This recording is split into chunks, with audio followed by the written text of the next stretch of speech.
Well, good morning. The committee will come to order. The chair recognizes himself for an opening statement.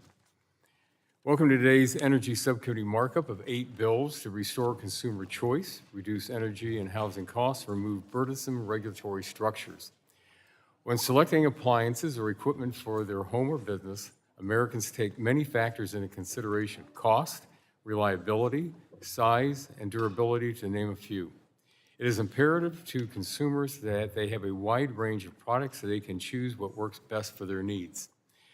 Under the last administration, nearly 30 energy efficiency standards were issued, totaling over $60 billion in costs, removing products from the market, resulting in fewer options for Americans.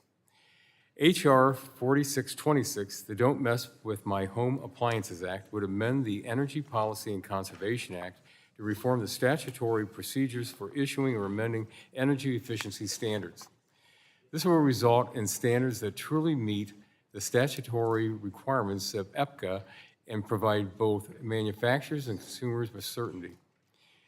Especially as we head into winter, consumers must have access to durable, affordable appliances to perform critical functions like home heating, while still prioritizing energy efficiency and associated cost savings.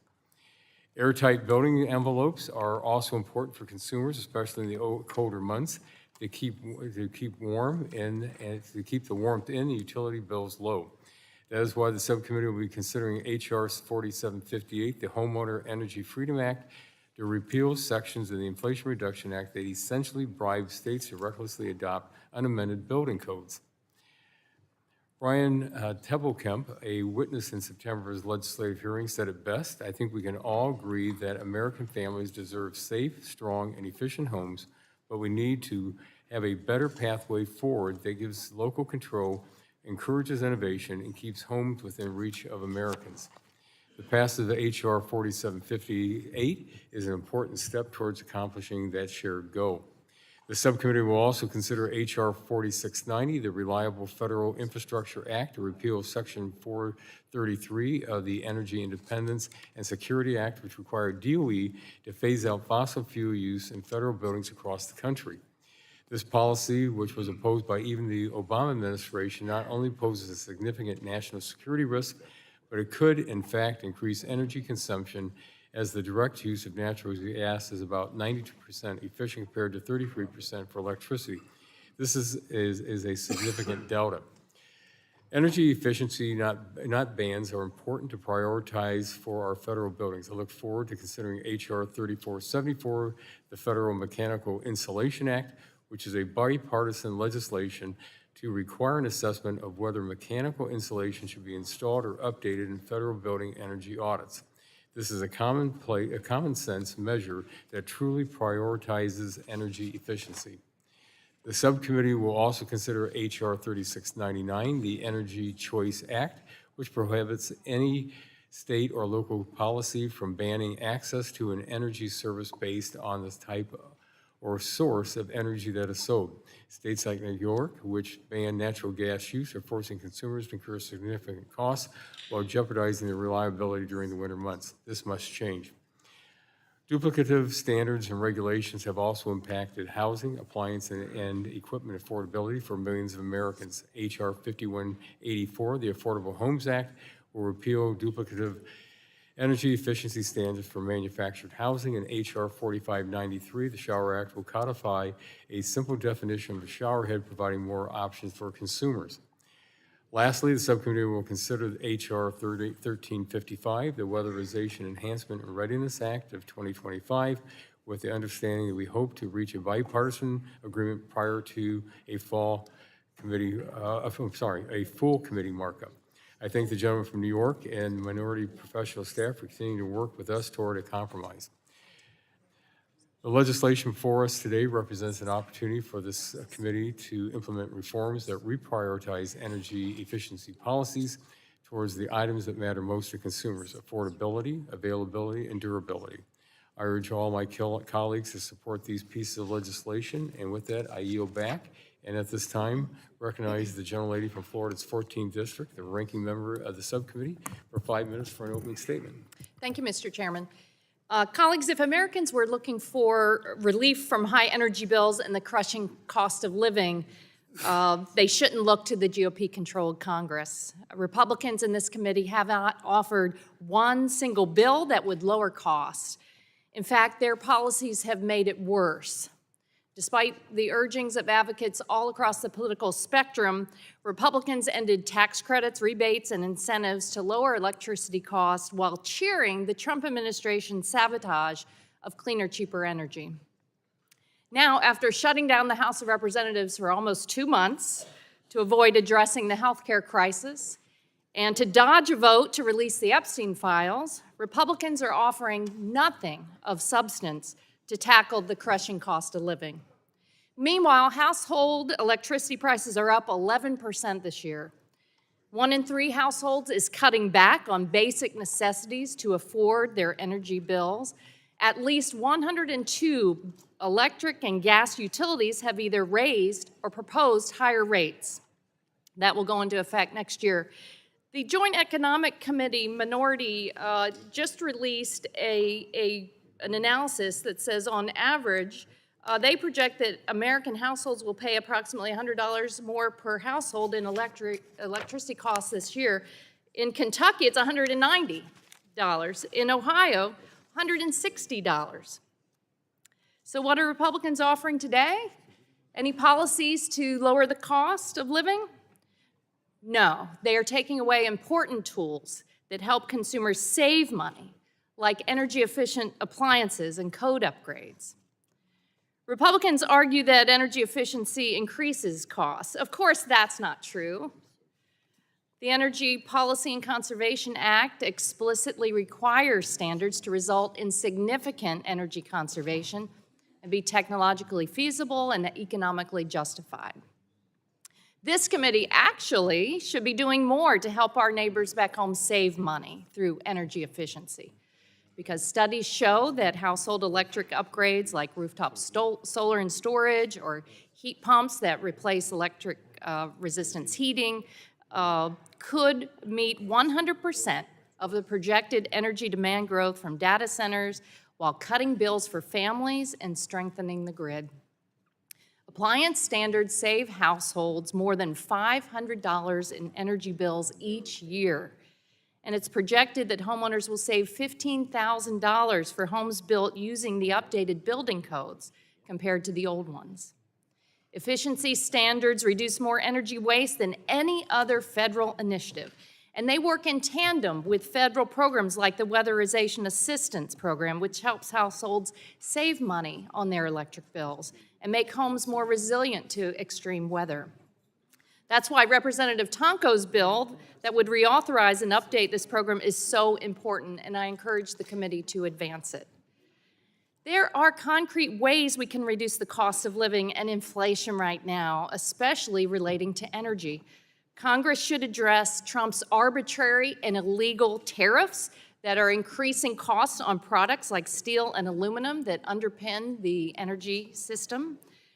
Republicans could join us in pushing back on the White House bailout of the coal industry as the Trump administration funnels more than $600 million to dying, uneconomic plants as they make it harder to build out the resilient grid we need to drive down cost and power growing data center demand. And I'm not kidding about this. The Department of Energy canceled a $4.9 billion loan guarantee for the Grain Belt Express, which, if you haven't heard of it, it's a large-scale transmission line across the Midwest that was designed to deliver low-cost power.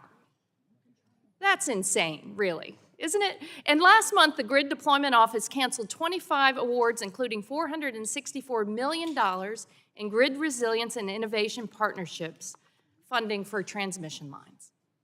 Why take us backwards? Why make life more expensive for our neighbors back home when we should be working together to lower the cost of living?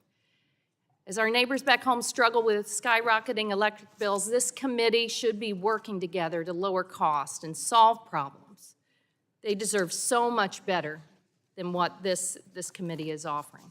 I yield back my time. Thank you. The gentleman yields back the balance for her time. The chair now recognizes the gentleman from Kentucky, the chairman of the full committee, for 5 minutes for an opening statement.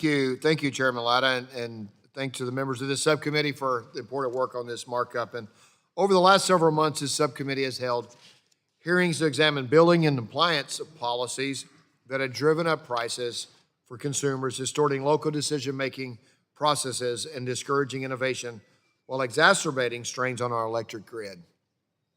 Today, the Energy Subcommittee is considering 8 pieces of legislation that are imperative to restoring consumer choice, reversing policies that jeopardize our grid and national security, and lowering costs for American families and businesses. It seems that regulation for its own sake was the philosophy of the last administration. In fact, the Biden-Harris administration's DOE issued nearly 30 energy-efficient regulations for appliance and equipment, totaling over $60 billion in cost to the economy. We all support real energy efficiency gains, but as time goes on, the diminishing returns from overregulation are apparent. For example, from 1995 to 2005, the average homeowner replaced their appliances every 12 to 13 years. Now that timeline has shrunk to every 8 to 9 years. It is clear that DOE's Appliance and Equipment Standards program is no longer balanced, and it requires reforms that reflect how technology has changed since its inception. We must ensure states and localities have the flexibility they need when implementing building codes rather than distorting local and state decision-making while delivering little to no savings in utility bills, which is exactly what the IRA programs did and why we worked to repeal as many as possible. The Biden administration also tied the hands of federal agencies by finalizing new regulations to enforce a fossil fuel ban on all federal buildings, including military installations. Some states and localities have taken steps to ban or severely restrict natural gas use. Gas bans simply move the use of gas down the power wire to be used in a less efficient manner, thus increasing electric grid demand and raising prices. These policies are dangerous, expensive, and unsustainable. The pieces of legislation before us today will course correct by reforming the EPCA process, repealing bans on fossil fuels in federal buildings, removing unnecessary strain on our electric grid, repealing inappropriate IRA programs, and restoring consumer freedom and affordability. Lastly, this subcommittee will also consider a bill from Representative Tonko on DOE Weatherization Assistance Program. While we oppose the bill in its current form, we have been discussing ways to improve it with our Democrat colleagues. Its inclusion today is a reflection of our desire to continue to work and have a product for which we all can reach agreement. And we strongly believe Weatherization Assistance Program is important, and we want to make it work. So thank you, and I yield back. Thank you. The gentleman yields back. The chair now recognizes the ranking member of the full committee, the gentleman from New Jersey, for 5 minutes for an opening statement. Thank you, Chairman Latta. Americans know all too well that we're in an affordability crisis. Utility bills are skyrocketing across the country, and Trump's disastrous tariffs are being passed on to the American consumer. Grocery prices are up. The cost of buying a home feels out of reach for many. And this is all exacerbated by the fact that millions of Americans are facing the reality that their health care premiums are about to surge at an alarming rate because President Trump and congressional Republicans refuse to extend the premium tax credits that make health care more affordable for millions of Americans. Now, to put it simply, Americans across the country are experiencing sticker shock in nearly every facet of their lives. But instead of offering solutions to help lower costs for American families, Republicans are largely putting forward a slate of bills that will only increase monthly energy bills and worsen the Republican affordability crisis. And most of the bills we're marking up today gut efficiency programs and make buildings use more energy, which will not only hurt Americans' wallets, but also threaten our ability to compete with China in the artificial intelligence race. At a time when we're experiencing an increase in electricity demand driven by AI data center expansion, we need to free up more space on our electric grid. So if my Republican colleagues are serious about competing with China and lowering costs for Americans, energy efficiency measures that reduce energy consumption from households and businesses should be a no-brainer. Yet Republicans remain wedded to their corporate polluter friends, propping up expensive fossil fuels at the expense of hardworking Americans. Republicans have repeatedly doubled down on this principle this Congress. Look no further than their big, ugly bill, which gutted critical incentives to bring cheap, clean energy to the grid and is expected to raise electricity prices by a staggering 61% over the next decade. Now, this is all more alarming when you consider the fact that electricity prices are already up 11% across the country, climbing twice as fast as inflation. And this jump is even bigger in some parts of the country. And I know my constituents back in New Jersey are feeling the pressure of rising energy costs. Thanks to PJM's inability to add new resources to the grid and the devastating project financing cuts from the Trump administration, New Jersey families are really hurting. And the Republican-led bills that we're considering today will only cause more pain. The bills add cumbersome and duplicative requirements to the Department of Energy rulemaking process, severely hampering DOE's ability to issue energy efficiency standards that save Americans money. They repeal critical energy efficiency standards for manufactured housing under the so-called Affordable Homes Act, which will saddle residents of manufactured homes with even higher energy bills. And they attack federal building energy efficiency, waste taxpayer dollars, and undermine states' rights. The bills also rip away popular appliance rebates that help with the upfront costs of energy-saving products, terminate assistance for building code adoption, and revoke energy efficiency workforce training grants. Energy efficiency is an important tool in our toolbox to lower costs for Americans and help us meet the growing demand for power. It is nonsensical that this once bipartisan solution is now being attacked with partisan bills that will only raise electricity costs and exacerbate grid reliability issues. Now, there are two bipartisan bills in this list today that I do support, including Congressman Tonko's Weatherization, Enhancement, and Readiness Act. This bipartisan bill actually addresses rising costs for families by reauthorizing the Weatherization Assistance Program and increasing the average cost per household so that more families can receive assistance that better matches their needs. And I look forward to continuing the conversation with Chairs Latta and Guthrie on a path to move this vital bill forward. So while I'm pleased to see Representative Tonko's bill on today's market, as I already stated, several of the other bills raise major concerns. It's abundantly clear that the Trump administration and Republicans have their priorities out of whack. We just came out of a government shutdown where President Trump was more focused on demolishing the historic East Wing of the White House for his new ballroom than paying SNAP benefits to families struggling to afford food. However, Democrats remain laser-focused on lowering costs for Americans despite Trump's empty campaign trail promises. Now, let me just say, I go home, we were home for a long time, right? And all people talk about is prices. They don't talk about foreign policy. They don't talk about anything but the increased costs of groceries, electricity, housing. That is all they focus on. And I just don't understand why the Republicans on this committee and in this Congress don't understand that that's the issue that needs to be addressed. And to do anything contrary to that, to make prices even worse, is really showing your lack of attention or lack of understanding what's going on out there. With that, Mr. Chairman, I yield back. Thank you. The gentleman yields back. The chair reminds members that pursuant to the committee rules, all members' opening statements will be made part of the record. Are there any further opening statements? The gentlelady from California is recognized for 3 minutes for an opening statement. Thank you, Mr. Chairman. If these bills are Republicans' answer to the rising cost of living, I'm afraid it's a joke, and a cruel one at that. With the exception of Mr. Tonko's bipartisan bill, most of the bills we're considering today are intended to gut federal energy efficiency standards. Household electricity bills have gone up 11% on average since President Trump took office, and Republicans' answer is to make our home appliances less efficient so we have to pay even more for electricity. How does that make any sense? Today's energy efficiency standards save the average American household almost $600 a year. Across the country, that's more than $100 billion annually. In fact, the average energy usage of an American home has actually declined since the 1980s, thanks to energy efficiency standards. If Republicans succeed in gutting these standards, American families will face even higher utility bills, making an already dire situation worse. According to a recent poll, 80 million Americans are struggling to pay their utility bills. That's almost a quarter of the United States.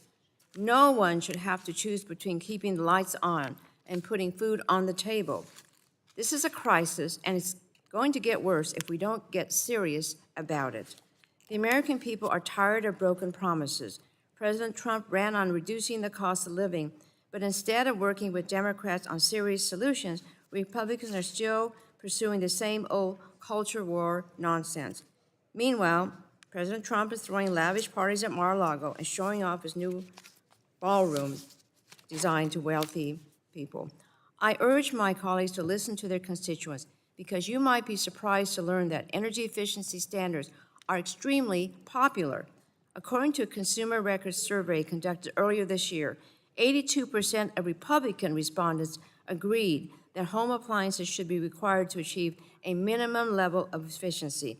Why are energy efficiency standards so popular? Because American families know they're saving money, plain and simple. Energy efficiency standards aren't just good policy. They're a lifeline to struggling families across the country. So I urge my Republican colleagues to set aside the culture war and work with Democrats on serious bipartisan legislation, like Mr. Tonko's bills. I yield back the balance of my time. Thank you very much. The gentleman yields back. Are there other further opening statements? The gentleman from New York's 20th District is recognized for 3 minutes for an opening statement. Thank you, Mr. Chair. Let me start by thanking you and Chair Guthrie for including H.R. 1355, the Weatherization, Enhancement, and Readiness Act, as part of today's markup. I do know we still have work to do, but I am serious about trying to reach an agreement. There's no doubt that energy affordability is a real and growing challenge for many Americans, and I believe Congress should be examining ways to help lower costs. While we're going to have disagreements about the causes as well as some of the solutions, I hope we can find common ground on the role of proven programs like that of DOE's Weatherization Assistance Program. Energy efficiency can be a powerful tool to improve energy affordability for all Americans. Many Democrats criticize President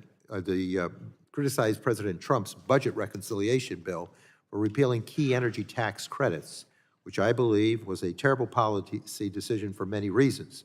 But the cost increases to energy bills is certainly near the top of that list. Multiple independent analyses showed these changes are going to raise average annual household energy bills by some $110 in the near term. By comparison, households receiving weatherization services on average save $372 each year on their energy bills. That is a lot of impact, especially for low-income families who spend a much higher portion of their income on utilities. Energy efficiency lowers bills. It reduces peak demand at a time when electricity load growth is straining our grid and risking major cost increases to consumers. We need to encourage more efficiency, not less. So while I'm grateful that the committee is interested in working on the Weatherization Assistance Program, I'm opposed to legislation that would undermine DOE's efficiency standards program.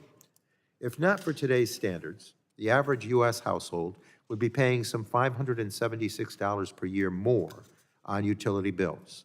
And there is still room for improvements. Potential standards changes in the years ahead could save households another $150 per year. I do hope we can prioritize legislation that will actually promote cost-effective energy efficiency to lower people's utility bills. It's an urgent response required of us. So thank you. I yield back. Thank you. The gentleman yields back. Are there any other members wishing to give an opening statement? Hearing none, the chair calls up H.R. 3474 and asks the clerk to report. H.R. 3474, a bill to clarify that the installation of mechanical insulation property is an Without energy- objection, the first reading of the bill is dispensed with, and the bill will be open for amendment at any point so ordered. Does anyone seek to be recognized on the bill? Mr. Chairman, For what purpose does the vice chairman of the subcommittee wish to be recognized? seek to recognize strike the last word. Gentleman is recognized for 5 minutes to strike the last word on the bill. Thank you, Mr. Chairman. My legislation on the Federal Mechanical Insulation Act is a bipartisan, targeted bill to increase energy efficiency in federal buildings, lowering the cost to our taxpayers. This very straightforward legislation requires an assessment to determine whether mechanical insulation should be updated or installed during a comprehensive energy and water evaluation of those same federal buildings. To be clear, this bill is not a mandate, nor does it impact privately owned buildings.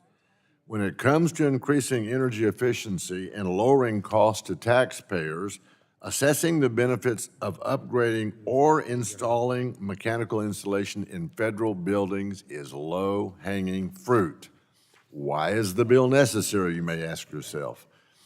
The federal government is actually the largest consumer of energy in these United States, with a significant portion of this consumption coming from over 300,000 federally owned buildings.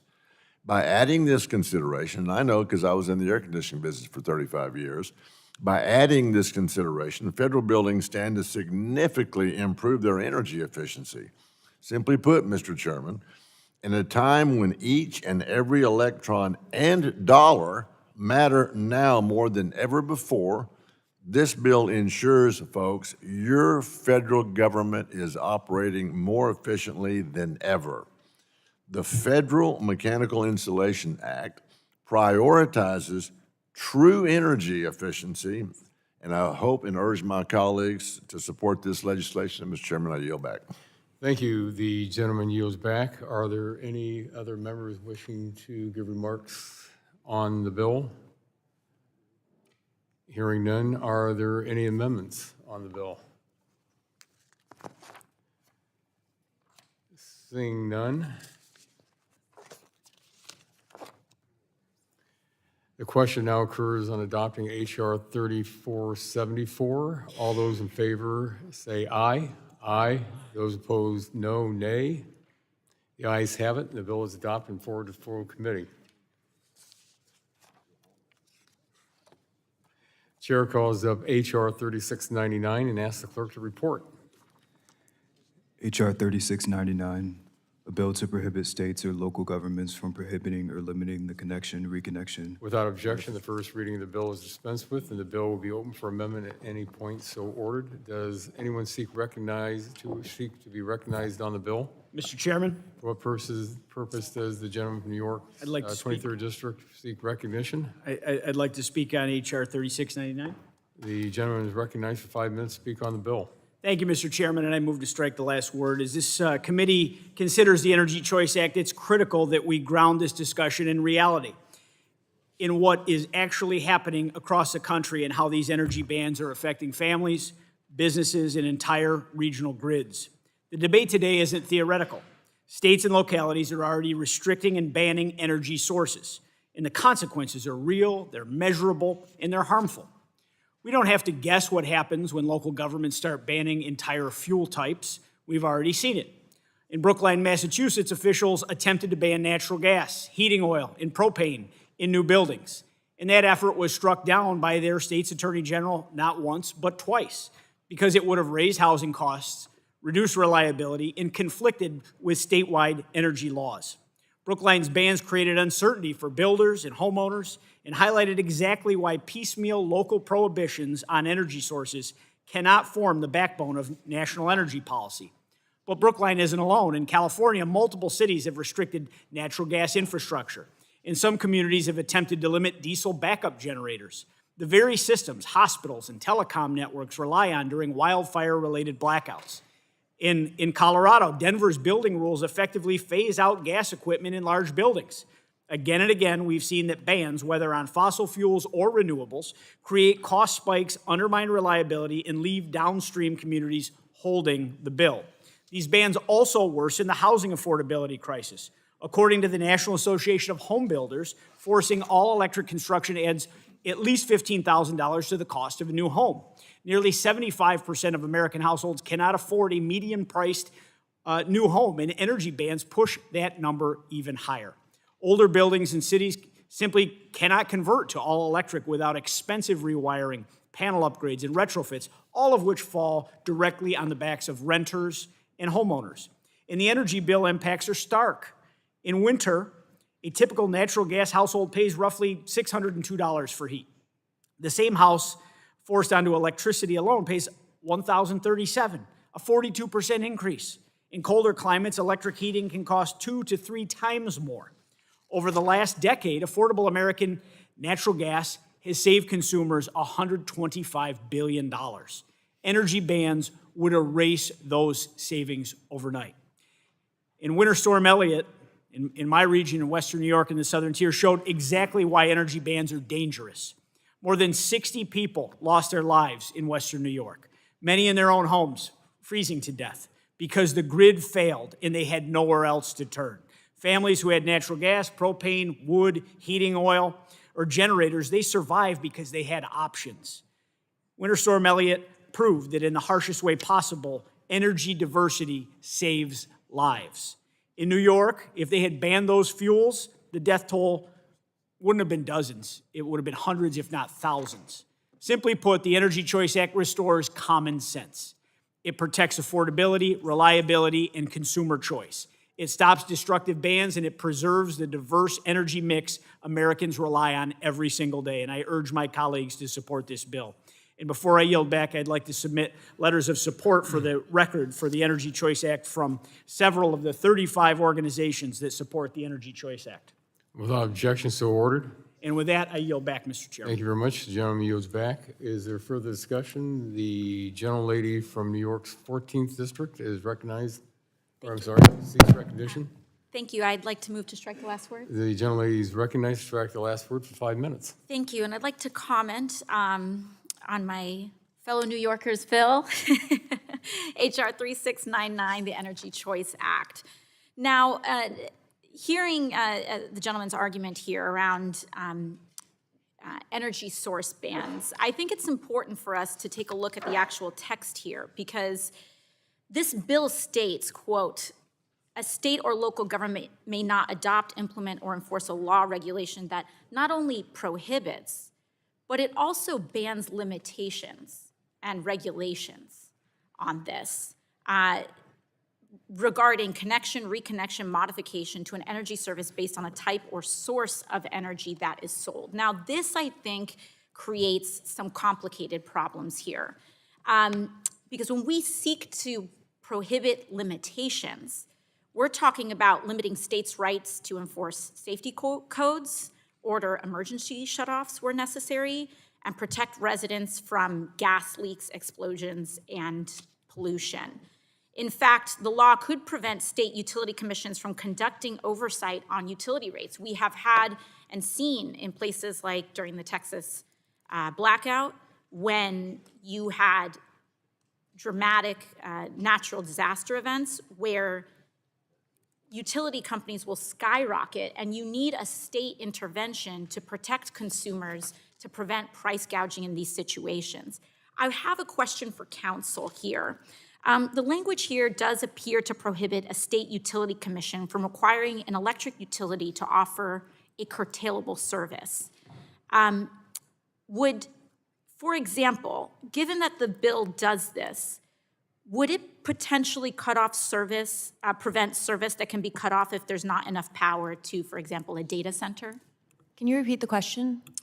So given that the bill prohibits a state from limiting the connection of energy based on its type or source, would this also prohibit a state utility commission from requiring an electric utility to offer a curtailable service?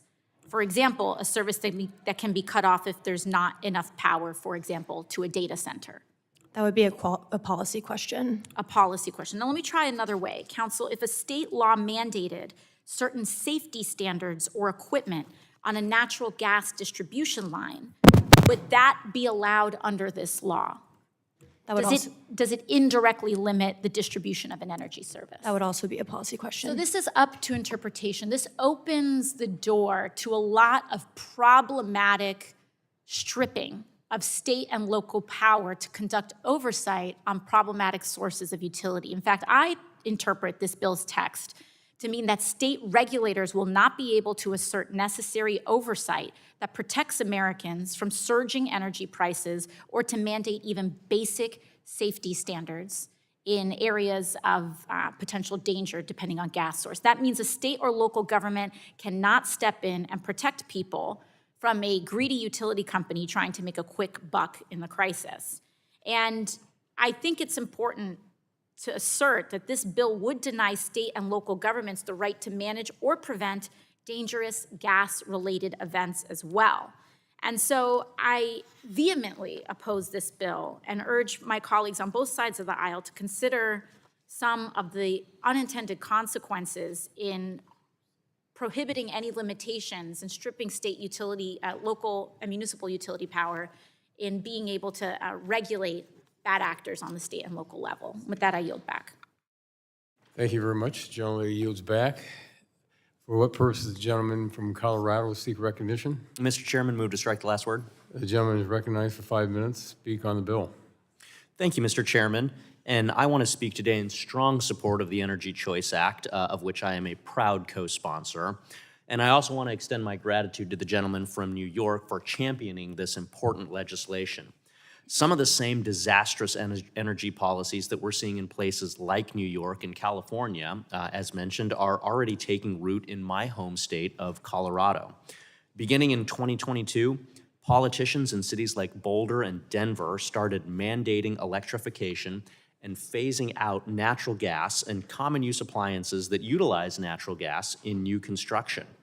Earlier this year, the Colorado Public Utilities Commission also approved mandatory beneficial electrification for a gas-only utility in Colorado, the first such policy in the entire country. So let me be clear. Coloradans do not support these heavy-handed government mandates that restrict energy access, restrict energy choice, and raise utility bills. As a matter of fact, it's not even close. This is literally an 80-20 issue. According to a 2024 poll, a staggering 78% of Coloradans support voluntary options over mandatory electrification policies. For the thousands of working-class families in my district, this isn't just an issue of preference, this is an issue of affordability. When the Marshall Fire destroyed hundreds of homes in Boulder County a few years back, residents who chose to rebuild their burned homes quickly found out that they faced additional costs up to $75,000 per home to rebuild due to local policies that restricted energy choice and building codes that prioritized arbitrary and at times outright unattainable climate goals over affordability. Coloradans who buy newly constructed homes in municipalities with natural gas bans find themselves paying more than $1,100 per year because of the costs associated with mandatory electrification. Natural gas is forecasted to be 30 to 50% more affordable over the next 25 years, and my constituents have the right to choose the energy mix that works best for their families and their pocketbooks. Affordability and cost of living remain one of the top concerns I hear from the residents in my district. They deserve better than having out-of-touch politicians at the state and the municipal level in Colorado raising their utility bills while they're trying to put food on the table. And we know the impact that these policies have on the broader economy. A recent report found that the Denver metro area had the highest rate of inflation of any major metro area in the country just a few short months ago. Policies that restrict energy choice are a contributing factor to the cost of living crisis that is plaguing my constituents and areas like the Denver metro area that impose this heavy-handed regulation. That's why I'm looking forward to supporting this bill throughout the legislative process and restoring sanity to America's energy policies. I urge the members of this subcommittee to join me in advancing affordability for working families, advancing the Energy Choice Act, and I yield back. Thank you. The gentleman yields back. Are there any other members wishing to be recognized? For what purpose does the gentleman from Massachusetts seek recognition? Move to strike the last word, Chair. Gentleman is recognized. Strike the last word and have 5 minutes. Thank you. The gentleman from Colorado used the term heavy-handed government mandate. And as the representative of the good people of Brookline, Massachusetts, I can assure you that they view this bill as a heavy-handed government mandate. My 60,000 constituents in Brookline, Massachusetts are capable, competent people who have a town meeting, who, in consultation with the state government and Beacon Hill, are perfectly capable of governing themselves on these local issues. And it is disappointing to see the Republican Party, which used to stand for localism and the fine-grained differences between places in this big country, now revert to command and control from Washington, D.C. This summer, we saw the Republican Party wrap Medicaid, a state-administrated program, with federal red tape. We've seen the Republican Party on this committee try to impose a 10-year moratorium on any state regulating any form of AI at a time when Americans, talk about 80-20 issues, have been very clear that they want to see robust guardrails put in place.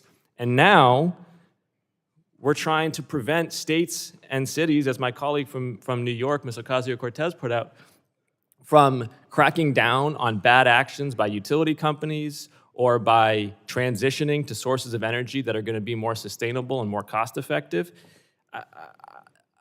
Washington, right now, we should be focusing on national energy issues, whether it's permitting reform, whether it's R&D, whether it's demand signals for new types of energy. We got a lot of work to do here.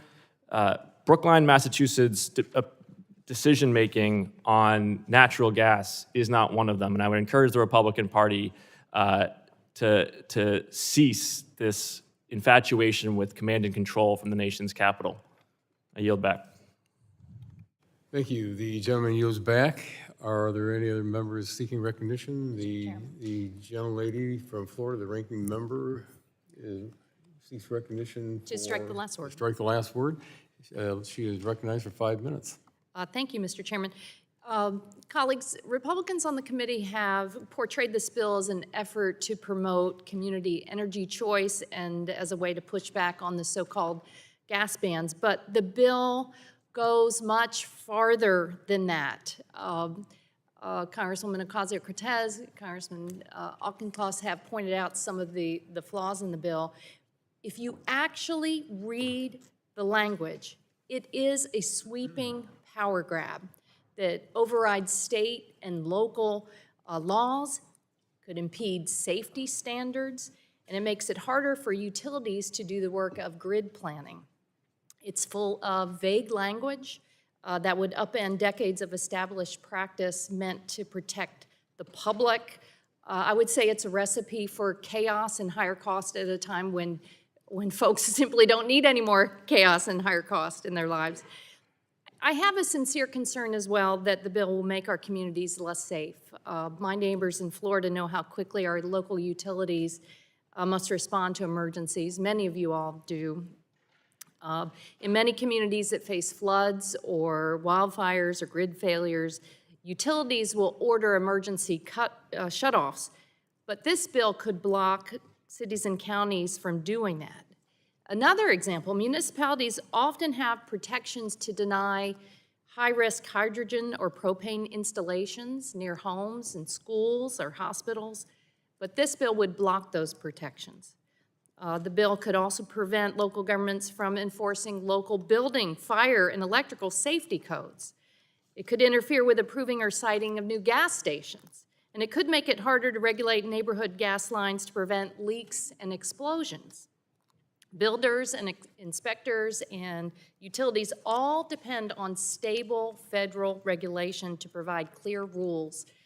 But if this bill moves forward, this bill removes a lot of those rules, and local officials will not have the guidance that they need to approve permits or to conduct inspections. States will still have to enforce other federal laws like the Natural Gas Pipeline Safety Act and the Clean Air Act, but this bill conflicts with provisions in those laws. All of this creates more confusion, and as a result, projects will be stalled and costs will go up for homeowners and businesses. State and local leaders, they know how to keep their communities safe. We should trust them to do that, not tie their hands and take choices away from them, as this bill does. Yeah, I think it is true that Republicans used to defend local control, public safety, and fair, responsible energy governance. So reach back to your roots. Don't support a bill that goes against those important principles. And in the end, the American people want cleaner, cheaper, safer energy, but this bill, like so many others at the hearing today, it fails to get us there. So I urge my colleagues to oppose this overbroad bill, and I yield the balance of my time to Ms. Ocasio-Cortez. Thank you so much, Ms. Castor. And I want to highlight one particular example in the dangers that you've raised in your remarks, which is this bubbling issue around data centers. There are so many communities around the country that are starting to become very alarmed at what is happening with the development of data centers in their local communities. And one of the reasons why electricity bills are surging in many places is because of the electrical load that these data centers are having on local grids.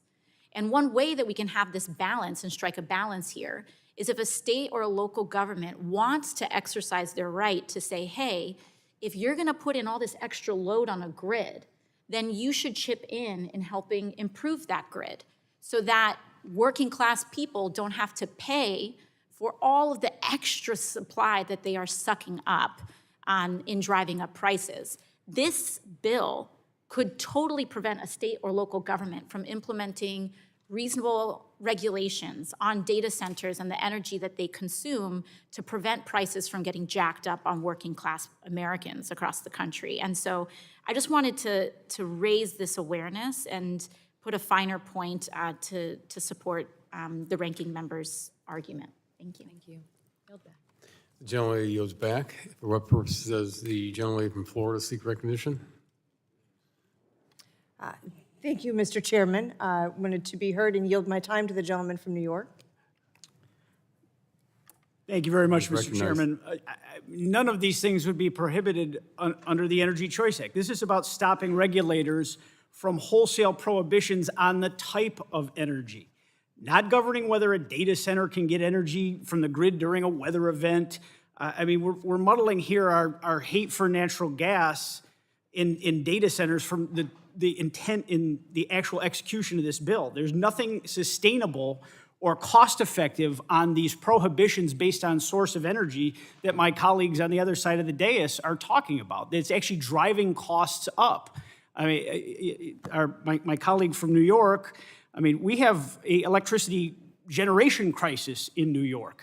We have a full wholesale electrification mandate that's been thrust on us by the state government. Where is the electricity going to come from if we stop burning natural gas? I mean, these are things that are lost on people that just have decided to declare war on natural gas. In this claim that the bill somehow infringes on state rights, but the argument ignores how energy actually works in the United States of America. Energy markets are not confined within state borders. Natural gas pipelines, they cross multiple states. Electricity flows across multi-state regional grids. Fuels like propane, diesel, hydrogen, and renewable fuels move through interstate commerce every single day. And when one state bans an energy source, the impacts don't stop at the state line. They ripple across an entire region, raising costs, straining reliability, and disrupting the energy mix for families and businesses who never agreed to these policies in the first place. And we saw this in the Midwest when Illinois passed its Climate and Equitable Jobs Act, which accelerated fossil plant closures and directly affected the MISO grid that serves 15 states, driving regional reliability warnings. One state's decision changed the energy equation for millions of people across state lines. That's exactly why the Commerce Clause and the Dormant Commerce Clause exist.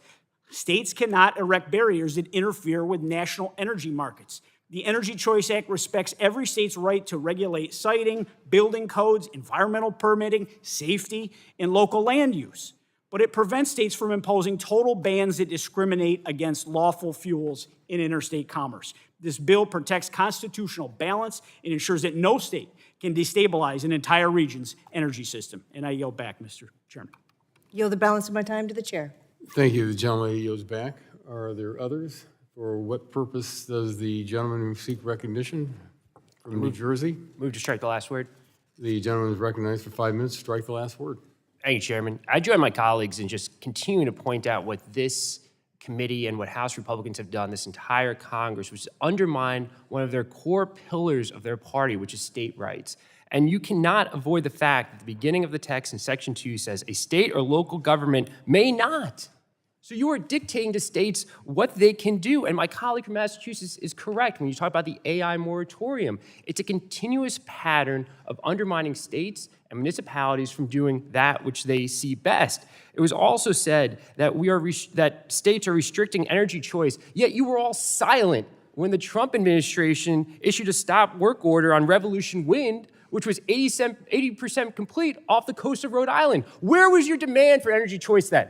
You guys were all silent, and I'm so tired of you lecturing us. My colleague from Colorado said, out-of-touch politicians in Colorado. You think you're all in touch with the American people? Because they sent you a clear message this month that you are out of touch, which I know is why you don't have town halls. There's an affordability crisis, and your solution in this committee, cut $1 trillion from healthcare, the largest cut to SNAP in the program's history. When the government shut down, the Republican shut down, when the speaker refused to bring us back here to do the people's work, you were all silent. When the administration said, we are not going to feed needy families, you were all silent. So don't talk to us about the affordability crisis, and please don't talk to us about out-of-state, local, and state politicians. They were duly elected. They are closer to the people than you all are in this current iteration of the House GOP, and it's a shame that you think you can lecture anyone on what we're doing for the American people. If you want to stand up for the American people, use your voices when this administration puts tariffs on things from coffee to beef, making life more expensive. Use your voice then. But if you want to talk about affordability, be consistent because you are failing to do so. And with that, I yield back. The gentleman yields back. Is there further discussion on the bill? Hearing none, are there any amendments? Mr. Chairman, For what purpose does the gentleman from New York seek recognition? Mr. Chairman, I have an amendment at the desk. The clerk will report the amendment. Amendment to H.R. 3699, offered by Mr. Langworthy. Strike Section 2B and make such conforming changes as necessary. Without objection, the reading of the amendment is dispensed with, and the gentleman is recognized for 5 minutes in support of the amendment. Thank you, Mr. Chairman. Striking the definition of energy from Section 2B strengthens this bill and makes its intent even clearer. The Energy Choice Act applies to any lawful energy source sold in interstate commerce, not just an illustrious list. Leaving in a narrow or incomplete definition risks creating confusion, loopholes, or unintended exclusions as new fuels, new technologies, and new energy carriers emerge. By removing this subsection, we avoid the problem of future-proofing a list and instead rely on the clean, objective, constitutional standard already embedded in the bill. If the energy is sold in interstate commerce, a state or locality cannot ban it. This amendment makes the bill cleaner, stronger, and clearer, and constitutionally sound. It ensures that the Energy Choice Act covers every energy source fairly and consistently, exactly as Congress intends. And I yield back. The gentleman yields back. Are there any other members wishing to speak on the amendment? Seeing none, if there's no further discussion, the vote occurs on the amendment. A voice vote's been requested. All those in favor signify by saying aye. Aye. Those opposed, nay. The ayes have it, and the amendment is agreed to. The chair now calls up the bill. Is there a voice vote? Pardon me? No. The question now occurs on adopting H.R. 3699 as amended. All those in favor say aye. Aye. Those opposed, no. The ayes have it. The bill is adopted and forwarded to the full committee.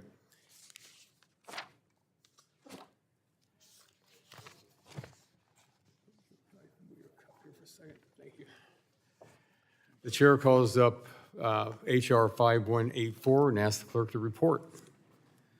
H.R. 5184, a bill to prohibit the Secretary of Energy from enforcing energy efficiency standards applicable to manufactured housing. Without and other objection, the purposes. first reading of the bill is dispensed with, and the bill will be open for amendment at any point so ordered.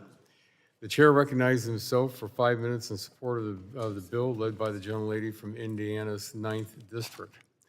Under current law, both DOE and HUD have overlapping authority to set energy efficiency standards for manufactured housing. Including DOE in this authority creates redundant, unnecessary standards that confuse the regulatory process, making it more difficult to construct and ultimately purchase affordable homes. H.R. 5184 would remove DOE's authority to issue energy efficiency standards for manufactured housing while maintaining HUD's full regulatory authority. This legislation ensures strong energy standards will align with federal construction requirements, which have been regulated by HUD for almost 50 years. HUD's rigorous standards ensure that the health and safety of the occupants is the top priority. I urge all my colleagues to support H.R. 5184 to reduce regulatory burden on manufacturers and help restore the American dream of homeownership to American families, and I yield back the balance of my time. Is there any other member seeking recognition on the bill? Are there any amendments on the bill? The gentleman, for what purpose does the gentleman from Massachusetts seek recognition? Chair, I have an amendment at the desk, amendment number 5184 MASC 01. The clerk will report. Amendment to H.R. 5184 offered by Mr. Auchincloss. In Section 2, in the heading, strike repeal of. Without objection, the reading of the amendment is dispensed with, and the gentleman is recognized for 5 minutes in support of the amendment. Thanks, Chair. Housing is the largest single expense for American households, and I think that decreasing the cost of homeownership should be the single most important domestic policy issue we tackle on the economy as a country. We need to build about 5 million new units of housing over this next decade in order to meaningfully lower prices for the middle class. And we're lagging behind as a country and across different states and different zoning and land use codes. So I support the intent of the Affordable Homes Act because manufactured and modular housing promises to be a critical way to increase housing supply at scale. And that's not academic. We've seen it work in other countries, and we've seen it work here in the United States, in certain states. But we do have to remove regulatory barriers to building manufactured housing at scale. The amendment that I have at the desk is intended to strengthen this bill. The amendment retains the Department of Energy's input on energy efficiency standards in an advisory capacity. So that means that the Department of Energy experts at the national labs, they'll be able to provide input and research into creating the energy efficiency standards, but ultimately, and I think this is important, it would be HUD, it would be the Housing and Urban Development Secretary and staff who would have the final say on adopting the recommendations from DOE. And this ensures that overall housing affordability, which again I think needs to be our North Star for housing policy, takes precedent over any individual component of affordability. It is the HUD secretary, the HUD staff, that is best positioned to think about and to incorporate feedback from other experts and entities in putting forward regulations that make manufactured housing work at scale. Boosting manufactured and modular housing production is an important opportunity for us to build our way out of the current housing crisis, and this is a common sense set of reforms that will help unleash housing production. It's not going to solve the housing crisis, but it does move us forward. I urge my colleagues to support this amendment, and I yield back. Thank you. The gentleman yields back. The chair recognizes himself for 5 minutes in opposition to the amendment. The amendment is unnecessary and undermines the intent of the legislation. The Affordable Homes Act, introduced by the gentlelady from Indiana's 9th District, seeks to reduce the regulatory burden for manufactured homes by removing DOE from the process and allowing HUD to lead on regulations for manufactured homes. The current regulatory structure for manufactured homes is duplicative and confusing, which unnecessarily raises costs for families and pushes home ownership out of the reach for low-income families. This amendment seeks to put the Department of Energy back into the regulatory space, which runs counter to the intent of the underlying legislation. If HUD wants to complete a study as this amendment seeks to accomplish, they can do so. I urge my colleagues to oppose the amendment, and I yield back.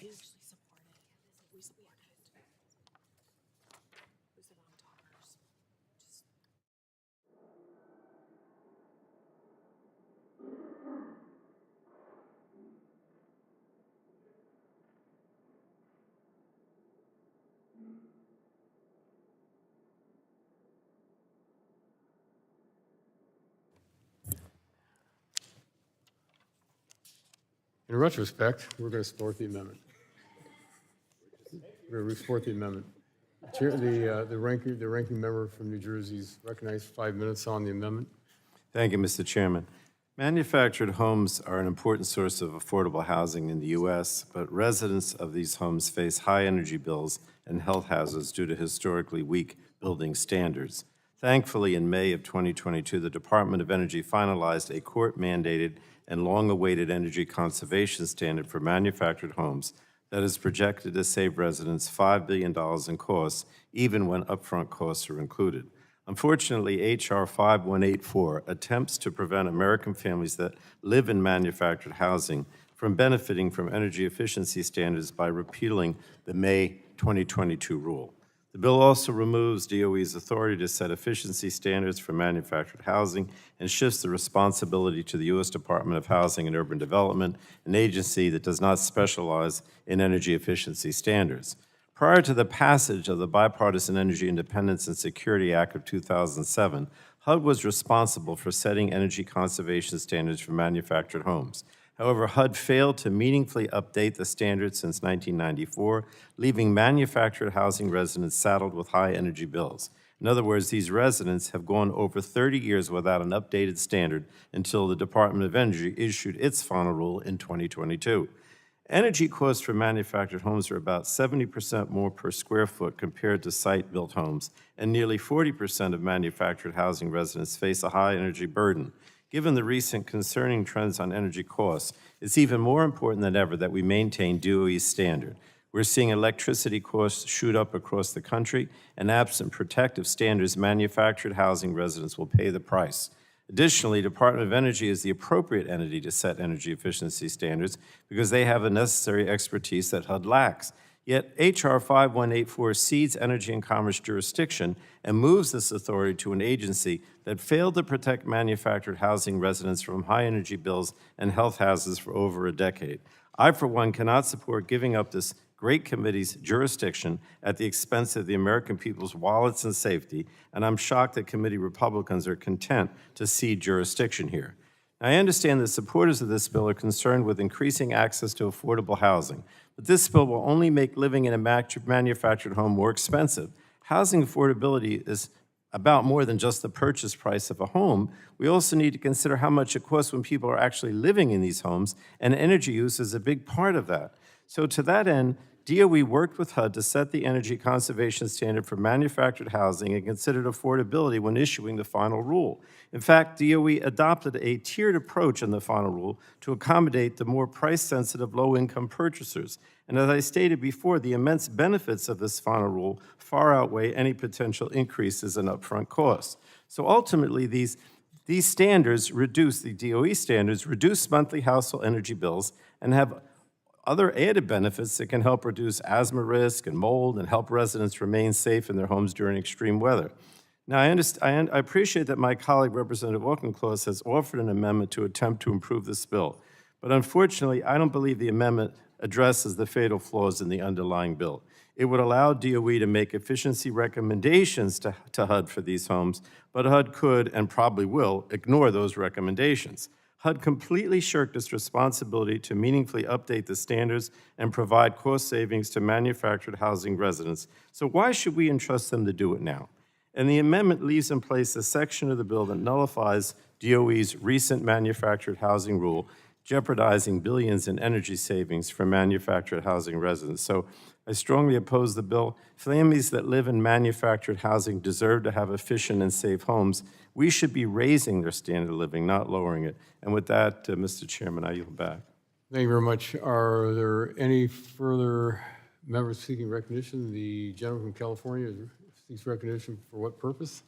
Mr. Chairman, I move to strike the last word on the amendment. The gentleman is recognized for 5 minutes to strike the last word. Thank you, Mr. Chairman. I just want to take a brief moment to speak in support of Mr. Auchincloss's amendment. The underlying bill would remove the Department of Energy's authority to establish energy conservation standards for manufacturing housing and transfers the sole authority to the Department of Housing and Urban Development. Mr. Auchincloss's amendment would make it so that DOE would be brought back into the conversation and would be able to provide recommendations on energy conservation standards to HUD. The amendment would ensure that HUD could utilize its expertise in energy standards while working with HUD to prioritize affordability and accessibility of manufactured homes, which are a critical piece of the puzzle when we attempt to solve our nation's housing shortage. I'm a strong supporter of modernizing energy standards, which save homeowners money on the back end through efficiency gains and reducing spending on heating, cooling, and water. And I want to strike the right balance between long-term affordability and immediate barriers to home ownership, with the biggest barrier right now being cost. So I think this amendment will help find that balance. I support the amendment, urge my colleagues to do the same, and I yield back. Thank you. The gentleman yields back. Is there any further discussion on the amendment? Seeing that there is no further discussion, the vote occurs on the amendment. All those in favor signify by saying aye. Aye. Those opposed, nay. Nay.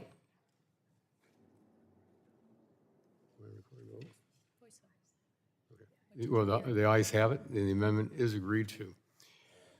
Are there any other amendments on the bill?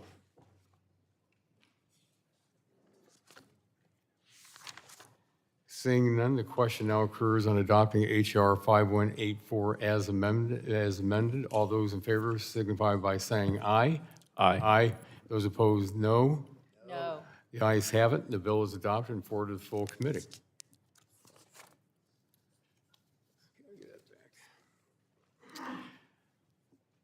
The chair calls up H.R. 4690 and asks the clerk to report.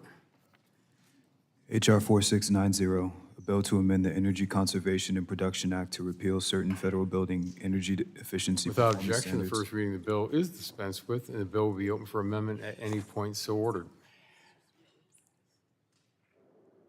Does anyone seek to be recognized on the bill? For what purpose does the gentleman from New York seek recognition from New York's 23rd District?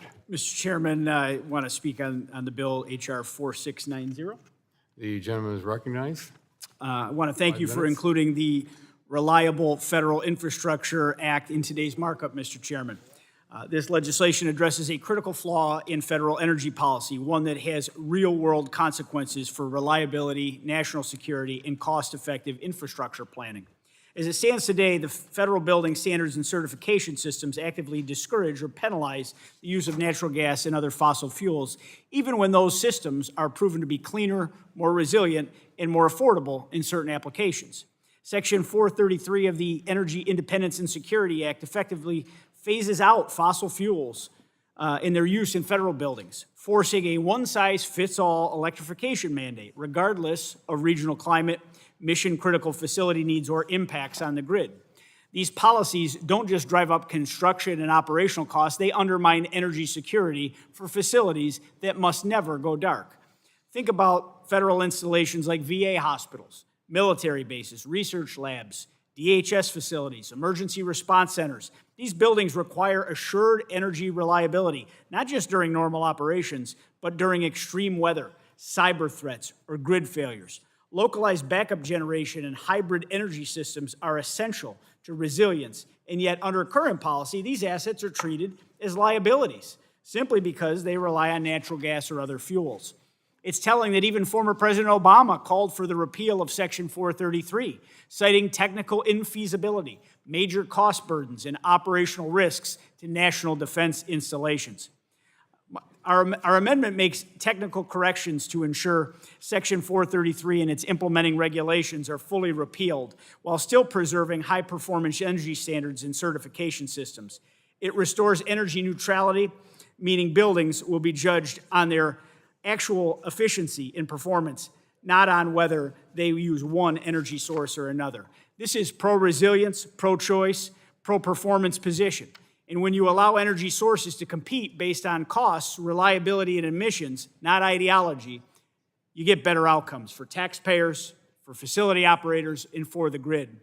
This is a common sense bipartisan fix. I urge my colleagues to support this amendment and the underlying H.R. 4690. And with that, I yield back.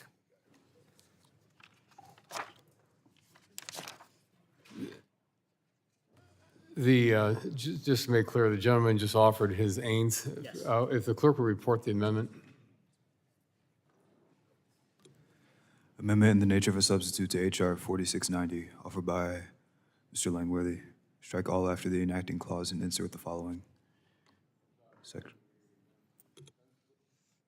Is dispensed with, and are there any other, is other members wishing to speak on the amendment, the Ains? The gentleman from New York is recognized for 5 minutes. Thank you, Mr. Chair. I move to strike the last word. The gentleman's recognized to strike the last for 5 minutes. Thank you. Earlier this year, we saw story after story in the news about Elon Musk and the Department of Government Efficiency hunting for waste throughout the government. Well, they should not have had to look hard to see the wastefulness of our federal buildings and how much money it takes to power them. This Ains would strike key provisions from Section 433 of the Energy Independence and Security Act of 2007, which requires a reduction in fossil fuels in federal buildings.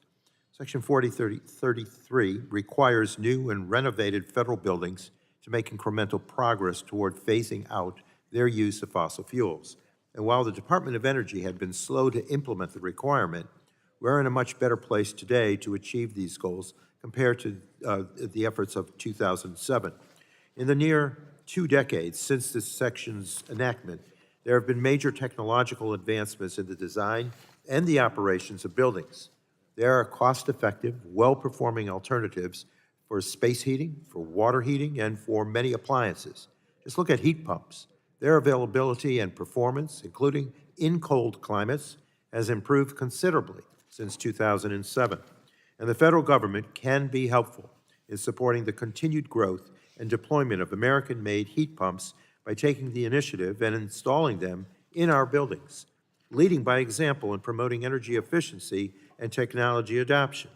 The federal government is the largest property owner, as well as the largest energy consumer in our United States.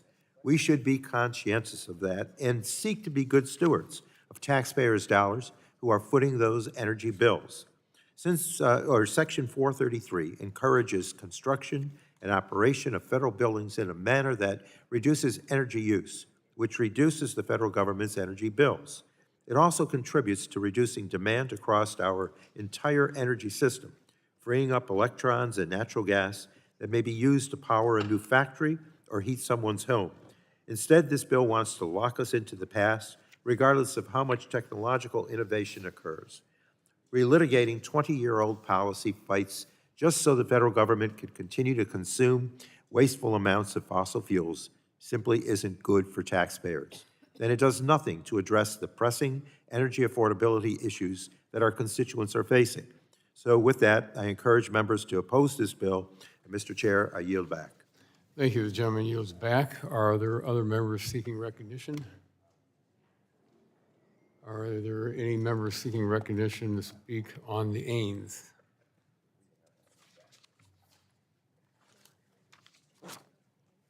The question now occurs on adopting the Ains to H.R. 4690. All those in favor signify by saying aye. Aye. Aye. Those opposed, nay. The ayes have it, and the Ains is adopted.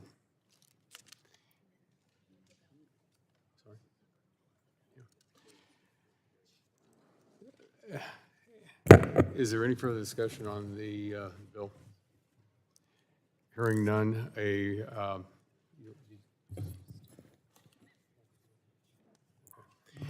roll call has been requested. The clerk will call the roll. Mr. Weber. Mr. Weber votes aye. Mr. Palmer.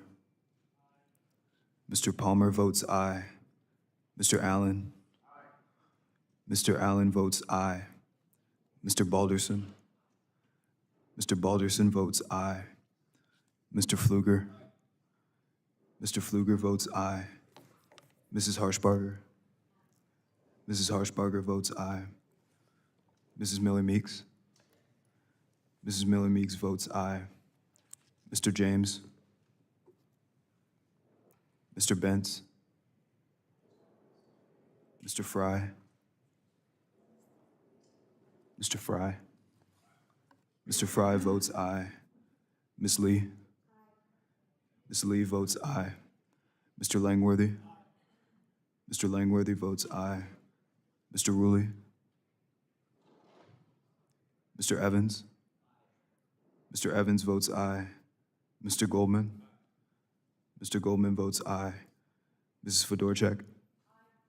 Mrs. Fedorchak votes aye. Mr. Guthrie. Mr. Guthrie votes aye. Ms. Castor. Ms. Castor votes no. Mr. Peters. Mr. Menendez. Mr. Menendez votes no.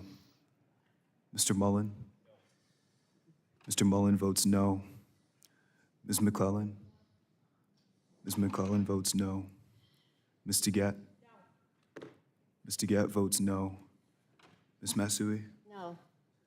Ms. Matsui votes no. Mr. Tonko. No. Mr. Tonko votes no. Mr. Veazey. Mr. Veazey votes no. Ms. Schreier. Ms. Schreier votes no. Ms. Fletcher. Ms. Fletcher votes no. Ms. Ocasio-Cortez. Ms. Ocasio-Cortez votes no. Mr. Auchincloss. Mr. Auchincloss votes no. Mr. Pallone. No. Mr. Pallone votes no. Mr. Latta. Aye. Are there any Mr. members Latta votes no. Or excuse me. seeking to be recognized? Mr. Latta votes aye. Aye. Yes, sir. How's the gentleman from Michigan recorded? Mr. James is not recorded. Mr. James votes aye. How's the gentleman from California recorded? Mr. Peters is not recorded. Mr. Peters votes no. Are there any other members wishing to be recognized on this roll? Hearing none, the clerk will report. Mr. Chairman, on that vote, there were 16 ayes and 14 noes. The ayes have it, and the bill is adopted and forwarded to the full committee. Chair calls up HR 4593 and asks the clerk to report. H.R. 4593, a bill to amend the Energy Policy and Conservation Act to revise the definition of showerhead. Without objection, the first reading of the bill is dispensed with, and the bill will be open for amendment at any point so ordered. Does anyone seek to be recognized on the bill? For what purpose does the gentleman from South Carolina seek recognition? Wish to speak on the bill, Mr. Chairman. The gentleman is recognized for 5 minutes to speak on the bill. Thank you, Mr. Chairman. Under the last administration, we saw federal agencies stretch appliance regulations far beyond what Congress intended, even going so far as to repeatedly redefine what a showerhead is. When bureaucrats change the meaning for everyday products, consumers and manufacturers often end up paying the price. That's why I introduced the Shower Act, which is the Saving Homeowners from Overregulation with Exceptional Rinsing Act. It's a mouthful, right? Don't worry. Unlike some of the previous administration's regulations, this bill will not leave anybody high and dry. Got dad jokes today, y'all.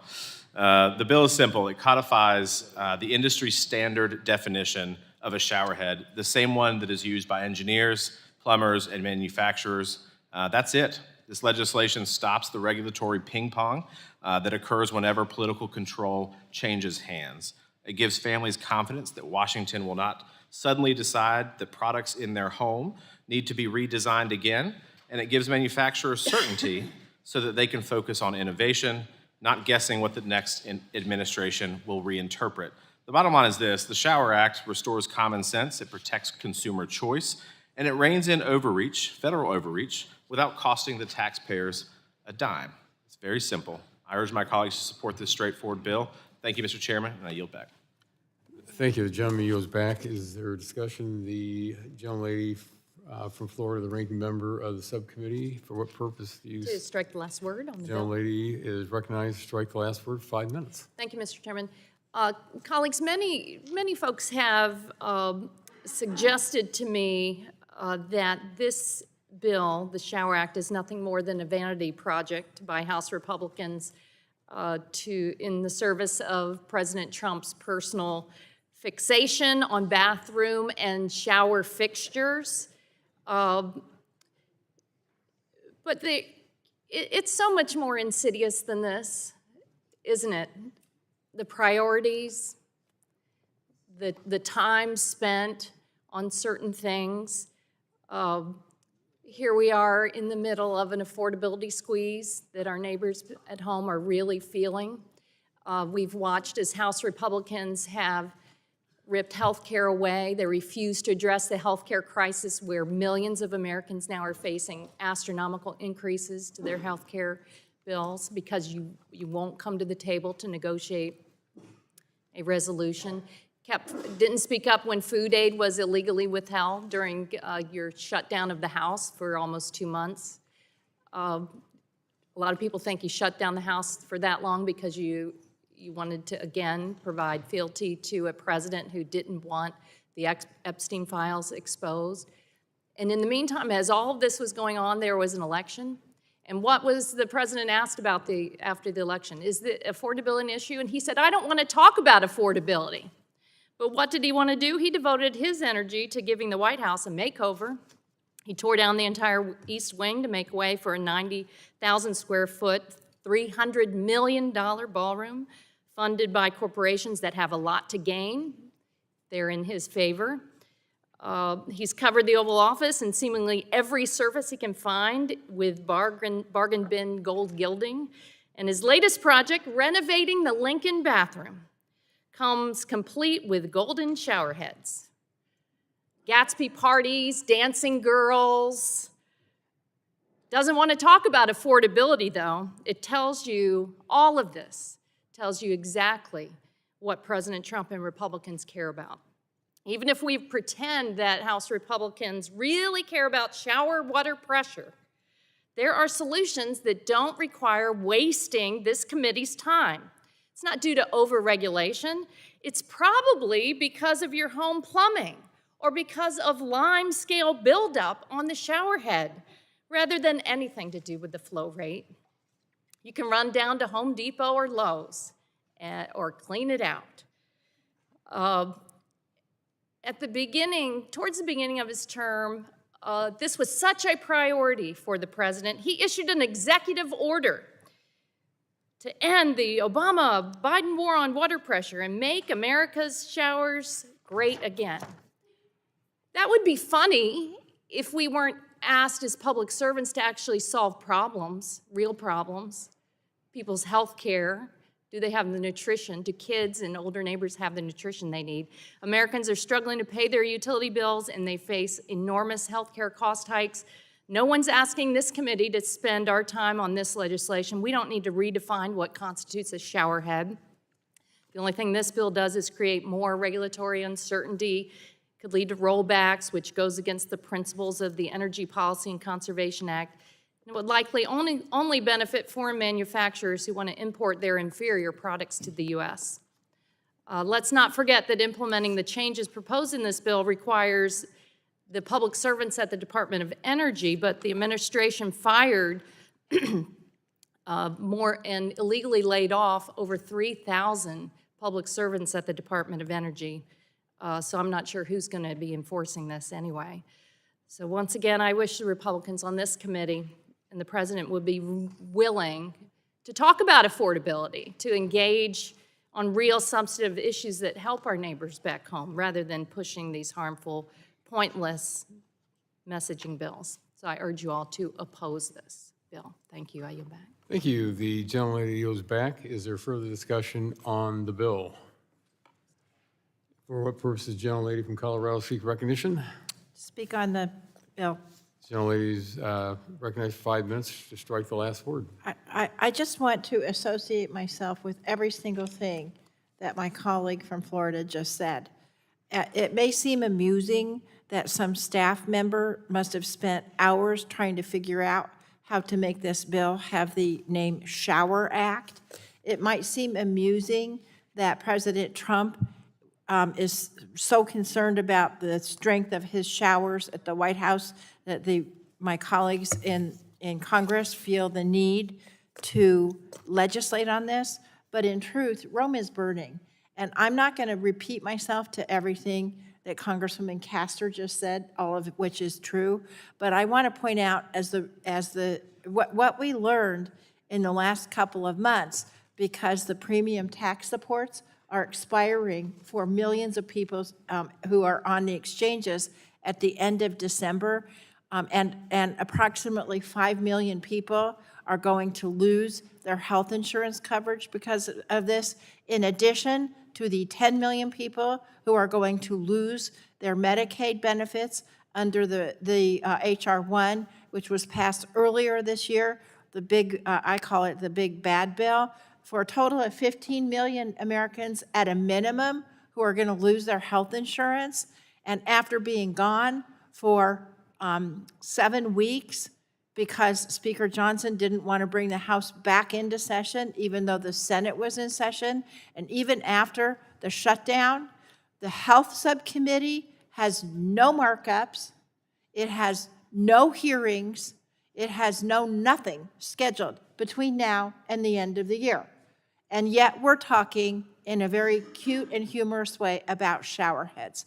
It's no wonder that Congress has one of the lowest ratings by constituents in this country in history.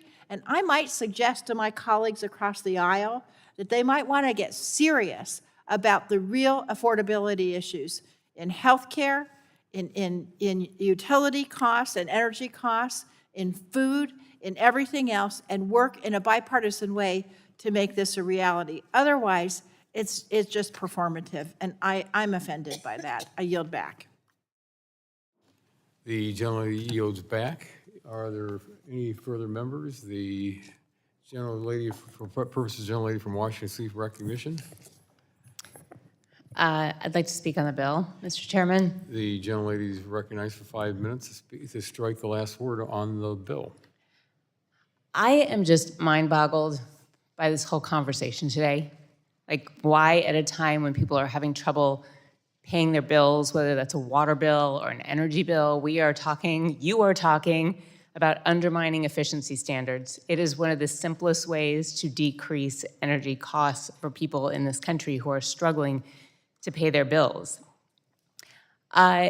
People in California, where they have drought, are happy to all pitch in and make sure that they conserve water so that they have enough to grow crops and enough to make sure everybody gets their fair share.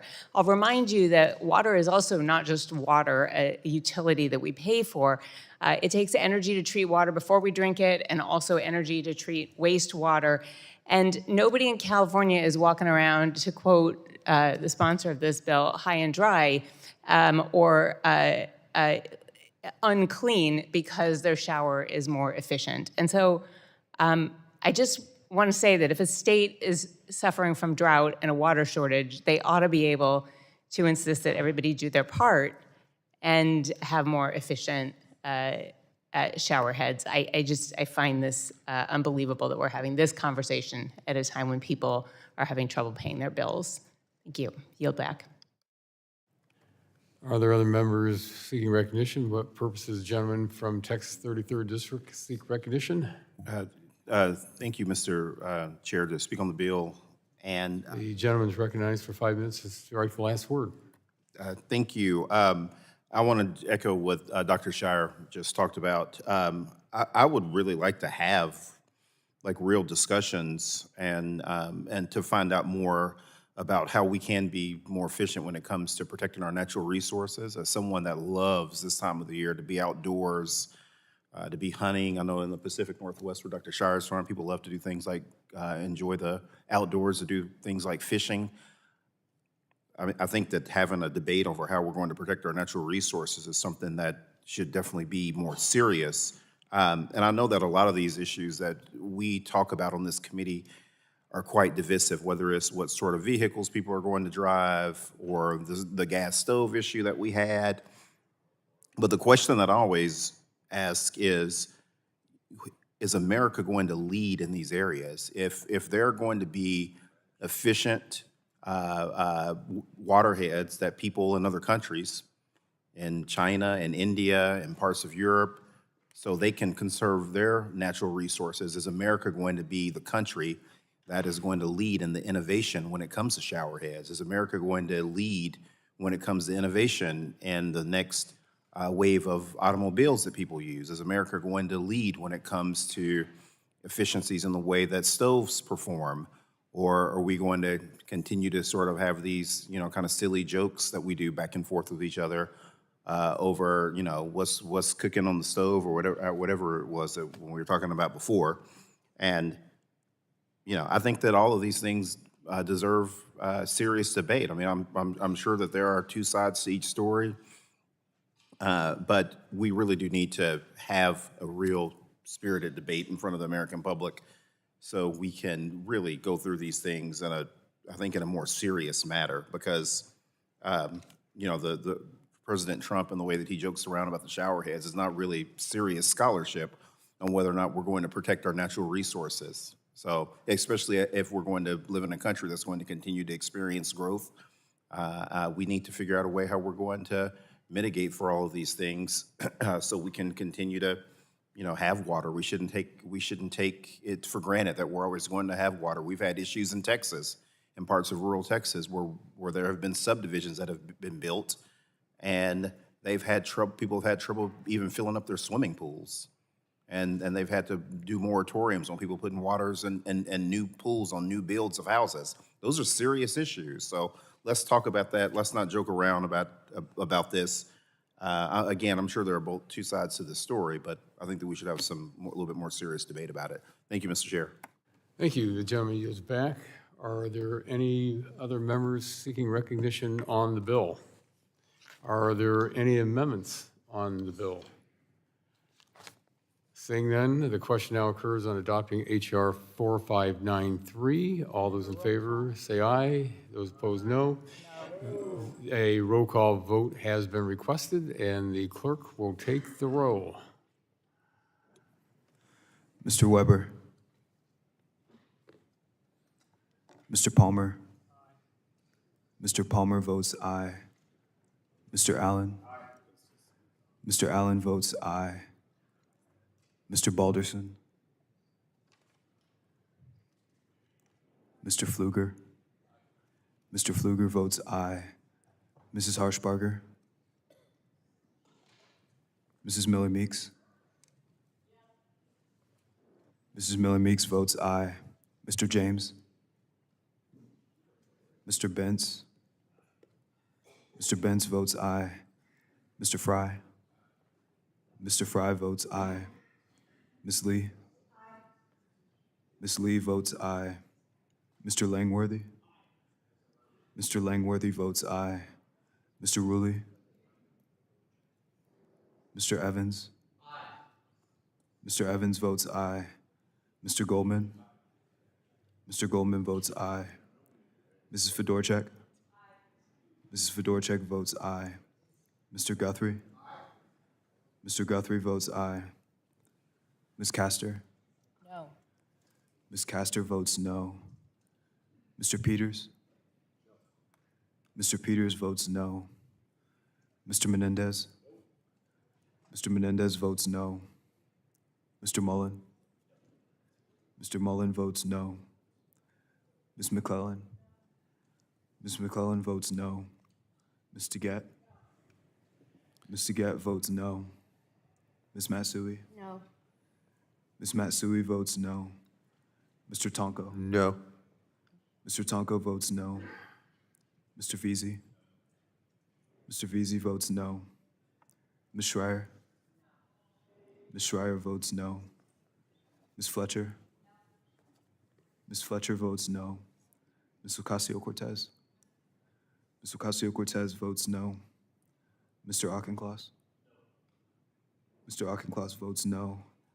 Mr. Pallone? No. Mr. Pallone votes no. Mr. Latta? Aye. Mr. Latta votes aye. Are there members wishing to record their vote? Mr. Weber is not recorded. Mr. Weber votes aye. How's Mr. the James gentleman is from not Michigan recorded. Mr. James votes aye. The gentlelady from Tennessee? Mrs. Harshbarger is not recorded. Mrs. Harshbarger votes aye. The gentleman from Ohio? Mr. Balderson is not recorded. Mr. Balderson votes aye. Are there any other members wishing to record their vote? Hearing none, the clerk will report. Mr. Chairman, on that vote, there were 17 ayes and 14 noes. Thank you very much. The ayes have it. The bill is adopted and forwarded to the full committee. The chair calls up H.R. 4758 and asks the clerk to report.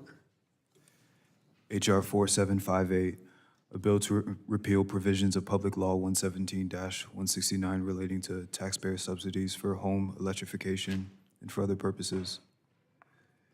Be it enacted by the Senate and Thank House. you. Without objection, the first reading of the bill is dispensed with, and the bill will be open for amendment at any point so ordered. Does anyone seek to be recognized on the bill?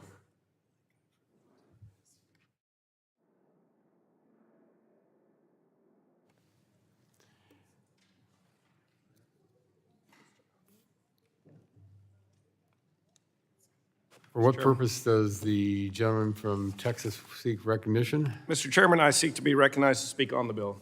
The gentleman is recognized for 5 minutes to speak on the bill. Thank you, Mr. Chairman. For many Americans, the price of a home is simply too high. Recent reporting finds that the average first-time home buyer is now 40 years old. I'm proud to say with the passage of this bill, it will bring energy prices down for all Americans. In their rush to impose unpopular Green New Deal policies, the Biden administration spent billions in taxpayer dollars to mandate, I repeat, to mandate green energy appliances in new homes. Some home builders estimate that these policies have increased the cost of new homes by $31,000. These policies push home ownership and the American dream out of the reach for many families. My bill, the Homeowner Energy Freedom Act, would help address home affordability by repealing several costly and burdensome programs in the so-called Inflation Reduction Act. This common sense bill will help lower the cost of home ownership for Americans. Building on this committee's work to rescind unobligated IRA funds, I urge my colleagues to support H.R. 4758 and repeal these reckless programs. And I yield the balance of my time. Thank you. The gentleman yields back. Are there any other members wishing to be recognized on the bill? Are there any amendments on the bill? For what purpose does the gentlelady from Colorado seek recognition? Mr. Chairman, I have an amendment at the desk, AMDHR 4578, underline SC02. The clerk will report. Amendment to H.R. 4758, offered by Ms. DeGette. Add at the end the following new Without section. objection, the reading of the amendment is dispensed with, and the gentlelady is recognized for 5 minutes in support of the amendment. Thank you very much, Mr. Chairman. Mr. Chairman, this amendment seems to be pretty sensible. What it says is that the bill is conditioned on the Secretary of Energy certifying that its implementation would not raise costs for homeowners and renters. Frankly, our constituents are suffering from the energy affordability crisis that was brought on by the Trump administration. And they showed up at the polls earlier this month and said, my constituents and all of our constituents, they want to stop paying so much for their bills, healthcare, grocery, and relevant to today's markup, energy bills. While our constituents are resoundingly asking for lower utility bills, this bill would actually increase them. And here's why. This bill would rescind rebates and assistance for the adoption and implementation of energy codes that will make buildings more efficient and save thousands of dollars in energy costs. the Republican majority already took a hatchet to the Inflation Reduction Act, which saved the average American household thousands of dollars with the big bad bill. But then they took another strike at the IRA to hollow out the remainder of the most impactful affordability bill signed into law in recent years.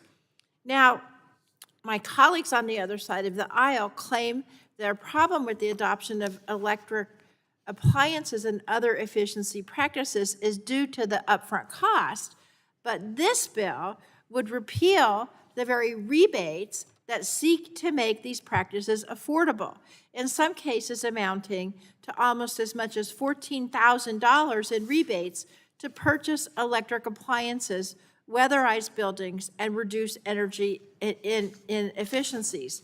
In other words, what's happening is we're trying to incentivize people to buy appliances that over the life of the appliances will save money for the people and have the additional benefit of improving our environment. The bill also repeals and rescinds critical funding for states and localities to adopt and implement the latest energy building codes, which will promote affordable, efficient, and sustainable housing, all while lowering costs for families and businesses. If all new homes in the United States were built to the current model codes, states would save residents $6 billion after added costs just in the first year alone. Currently, 80 million Americans are reporting struggling to pay their utility bills. 1 in 3 households already sacrifice critical purchases to pay energy bills. Rising energy prices have led 87% of voters to say they're concerned about the affordability of utility bills. I can't think of the last time 87% of people agreed on anything, except for maybe that we should release the Epstein files. And so to remind my colleagues across the aisle, when you provide rebates, that gives consumers the option to electrify and to save money over the life of the appliance. Furthermore, states and localities can choose to adopt energy building codes. They're not mandated by DOE. So why not support consumers, states, and localities that are trying to lower costs for the hardworking American families? I just want to say, repealing these incentives will cause the most harm to low and moderate income households, meaning this would further worsen energy insecurity for the 1/4 of low-income households who spend more than 15% of their income on energy bills. To contextualize this for those who just had 2 months of paid leave on the American taxpayer's dime, the common rule of thumb is to spend 5 to 10% max on your utility bill. We need to work harder to bring costs down for Americans rather than to waste money to make our buildings less efficient and to keep dirty fuel sources in our homes, which is why I'm offering this amendment. I don't support the bill for the myriad reasons I've already addressed, but at least if the Secretary had to certify that people's costs were not going to go up because of this bill, that would give some certainty to my constituents that they're going to suffer no harm. And so I hope you'll adopt my amendment, and with that, I yield back. Thank you. The gentlelady yields back. Are there other members seeking to speak on the amendment? The gentleman from Texas's 12th District is recognized for 5 minutes to speak on the amendment. Thank you, Mr. Chairman. I seek to be recognized to speak in opposition to the amendment. This amendment is another tactic to delay implementation of the Homeowner Energy Freedom Act until the Secretary of Energy certifies it won't increase costs for homeowners and renters. I oppose this amendment because the Homeowner Energy Freedom Act is focused on improving housing affordability by reducing forced and expensive green energy mandates on new homes. These green new energy building codes on homes will add well over $20,000 to the cost of new homes in certain regions. These green energy provisions effectively force builders and developers to install electric appliances rather than natural gas alternatives. This not only will decrease the affordability of homes, but also deprives Americans of the ability to decide how to cook their food and heat their homes. These actions will push homeownership out of reach of thousands of families, and I urge my colleagues to oppose the amendment, and I yield back the balance of my time. Thank you. The gentleman yields back the balance of time. Are there other members seeking recognition? For what purpose the gentleman from New Jersey seek recognition? Move to strike the last word. Gentleman's recognized for 5 minutes. Speak the last, is to strike the last word. I want to support this amendment. It's a common sense approach to ensuring that we are actually driving down the costs for homeowners and renters. Because what the majority on this committee does is look backwards towards the Biden administration and find faults with what they perceive as misguided policy. Yet when this administration is imposing tariffs that directly impact home building in the United States, they're silent. There's no pushback against this administration and their tariff use. In fact, I want to read a quote from the National Association of Home Builders Chairman Buddy Hughes, who says, quote, "These new tariffs will create additional headwinds for an already challenged housing market by further raising construction and renovation costs. There's estimates from the low double digits to high double digits in terms of what these tariffs are doing. So shouldn't that be an issue that you all speak out against, right? You're looking at about energy efficiency, energy policy. I understand why that's what we're talking about on this committee, but beyond this committee, I've heard nothing about speaking out against tariffs, which are making it almost impossible to build new housing, which, as my colleague from Massachusetts said, we desperately need to do. So if you want to build more homes, if you want to make home ownership more affordable, speak out against this administration. Speak out against all the harm that they're doing. But while you remain silent, you're not really in a position to lecture us about what we need to do on energy policy. And with that, I yield back. The gentleman yields back the balance of his time. Are there other members wishing to speak on the amendment? Hearing no further discussion, the vote occurs on the amendment from the gentlelady from Colorado. All those in favor signify by saying aye. Aye. Those opposed, nay. Nay. A recorded vote has been requested, and the clerk will call the roll. Mr. Weber. Mr. Palmer. Mr. Palmer votes no. Mr. Allen. Mr. Balderson. Mr. Pfluger. Mrs. Harshbarger. Mrs. Harshbarger votes.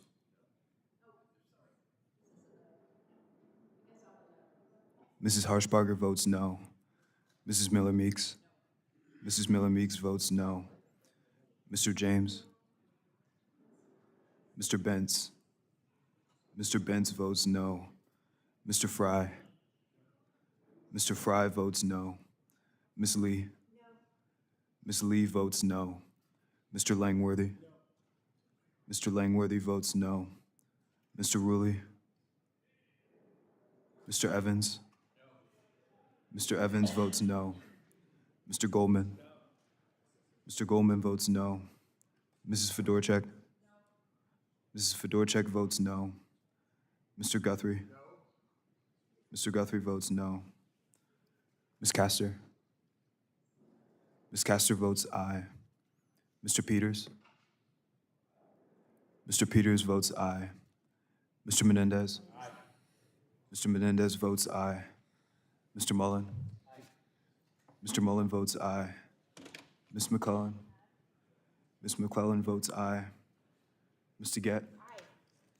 Mr. Gett votes aye. Ms. Matsui. Aye. Ms. Matsui votes aye. Mr. Tonko. Aye. Mr. Tonko votes aye. Mr. Veazey. Mr. Veazey votes aye. Ms. Schreier. Ms. Schreier votes aye. Ms. Fletcher. Ms. Fletcher votes aye. Ms. Ocasio-Cortez. Ms. Ocasio-Cortez votes aye. Mr. Auchincloss. Mr. Auchincloss votes aye. Mr. Pallone. Aye. Mr. Pallone votes aye. Mr. Latta. No. Mr. Latta votes no. Are there other members wishing to? Mr. Allen is not recorded. How's Allen votes no. the vice chairman from Texas recorded? Mr. Weber is not recorded. Mr. Weber votes no. How's the gentleman from Ohio's 12th district recorded? Mr. Balderson is not recorded. Mr. Balderson votes no. How's the gentleman from Michigan recorded? Mr. James is not recorded.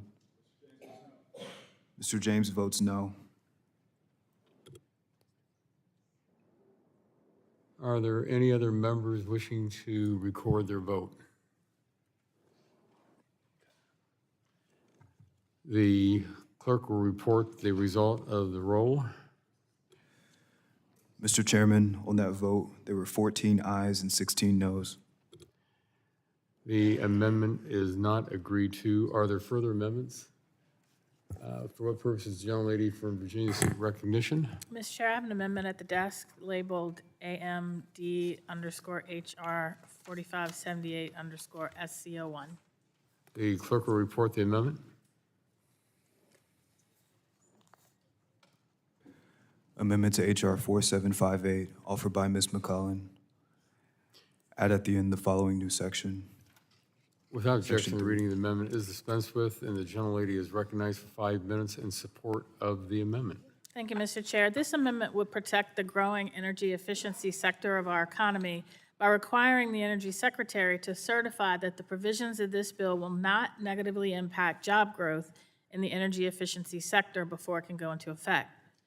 HR 4758 directly targets rebates for low and middle income homeowners to replace outdated, inefficient appliances with newer energy efficient models that reduce monthly bills. And we cannot meet growing energy demand just on the supply side. We have to also address it on the demand side by lowering energy use through the fastest, cheapest, most efficient way of doing it, which is through energy efficiency programs. But this bill targets a grant program that invests in energy efficiency and electrification workforce training to have the workforce to do that. And if that's not enough, the bill targets assistance for states to adopt the latest energy building codes that will improve the quality of housing stock and protect consumers from growing energy costs. At a time when our constituents are making tough financial decisions, we have to not recklessly undermine a growing and integral part of our economy. The energy efficiency sector supports approximately 2.3 million jobs and has been steadily growing thanks to the Inflation Reduction Act. This represents a field that employs almost twice as many people as the fossil fuel industry.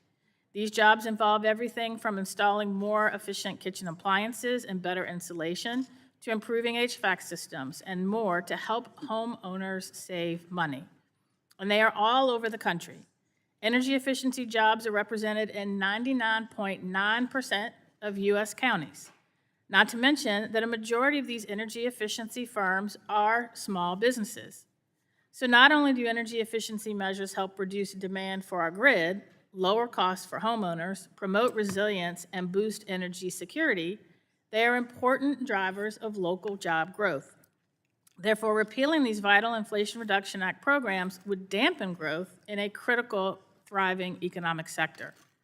We should also be extremely wary of legislation that will undermine homeowners from pursuing much-needed home upgrades that provide long-term energy and cost savings. And with that, I ask that you adopt this amendment, and I yield back. Thank you very much. The gentleman yields back the balance of her time. Are there other members wishing to speak on the amendment? The gentleman from, for what purposes, the gentleman from Texas 12th District seek recognition. Mr. Chairman, I seek to be recognized to speak in opposition to the amendment. The gentleman is recognized for 5 minutes. Thank you, Mr. Chairman. The amendment is a tactic to delay the implementation of the Homeowner Energy Freedom Act until the Secretary of Energy certifies it won't affect jobs in the energy efficiency industry. I oppose this amendment because the Homeowner Energy Freedom Act is focused on improving housing affordability by reducing unnecessary and costly green energy mandates on new homes. The truth is, job growth and creation should result from consumer choices in the free market, not government mandates that subsidize preferred industries. By mandating these programs, the Biden administration's policies put a thumb on the scale and drove up home prices. The Homeowner Energy Freedom Act is about preserving home affordability, consumer choice, and allowing the free market to operate in the best interests of Americans. I urge my colleagues to oppose this amendment, and I yield back the balance of my time. The gentleman yields back the balance of time. Are there any other members wishing to speak on the amendment? Seeing none, if there's no further discussion, the vote occurs on the amendment, and a roll call vote has been requested, so the clerk will call the roll. Mr. Weber, Mr. Palmer, Mr. Allen, Mr. Balderson. Mr. Balderson votes no. Mr. Pfluger, Mrs. Harshbarger. Mrs. Harshbarger votes no. Mrs. Miller Meeks. Mr. James. Mr. Bentz. Mr. Bentz votes no. Mr. Fry. Mr. Fry votes no. Ms. Lee. Mr. Langworthy. Mr. Ruley.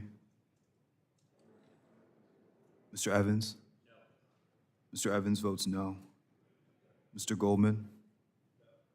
Mr. Goldman votes no. Mrs. Fedorchak. Mrs. Fedorchak votes no. Mr. Guthrie. Mr. Guthrie votes no. Ms. Castor. Yes. Ms. Castor votes aye. Mr. Peters. Mr. Peters votes aye. Mr. Menendez. Mr. Menendez votes aye. Mr. Mullen. Mr. Mullen votes aye. Ms. McClellan. Ms. McClellan votes aye. Ms. DeGette. Ms. DeGette votes aye. Ms. Matsui. Ms. Matsui votes aye. Mr. Tonko. Mr. Tonko votes aye. Mr. Veazey. Mr. Veazey votes aye. Ms. Schreier. Ms. Schreier votes aye. Ms. Fletcher. Ms. Fletcher votes aye. Ms. Ocasio-Cortez. Ms. Ocasio-Cortez votes aye. Mr. Auchincloss.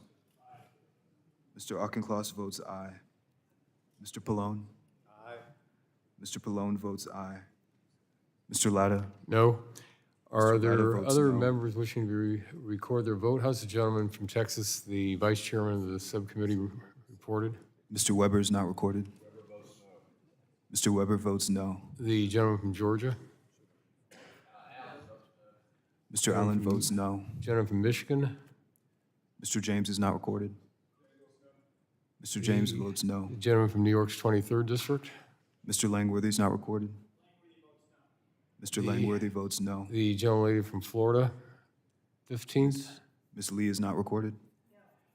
Ms. Lee votes no. Gentleman from Alabama? Mr. Palmer is not recorded.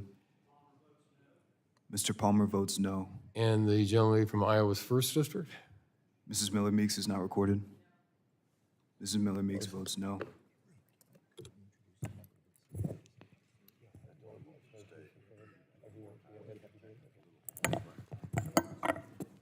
Do we have any other members wishing to record their vote?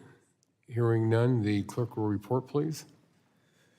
Mr. Chairman, on that vote, there were 14 ayes and 16 noes. The amendment is not agreed to. Are there further amendments? Question now occurs on adopting H.R. 4758. All those in favor signify by saying aye. Aye. Those opposed, no. No. A recorded vote has been requested, and the clerk will take the roll. Mr. Weber. Mr. Weber votes aye. Mr. Palmer. Mr. Allen. Mr. Allen votes aye. Mr. Balderson. Mr. Balderson votes aye. Mr. Pfluger.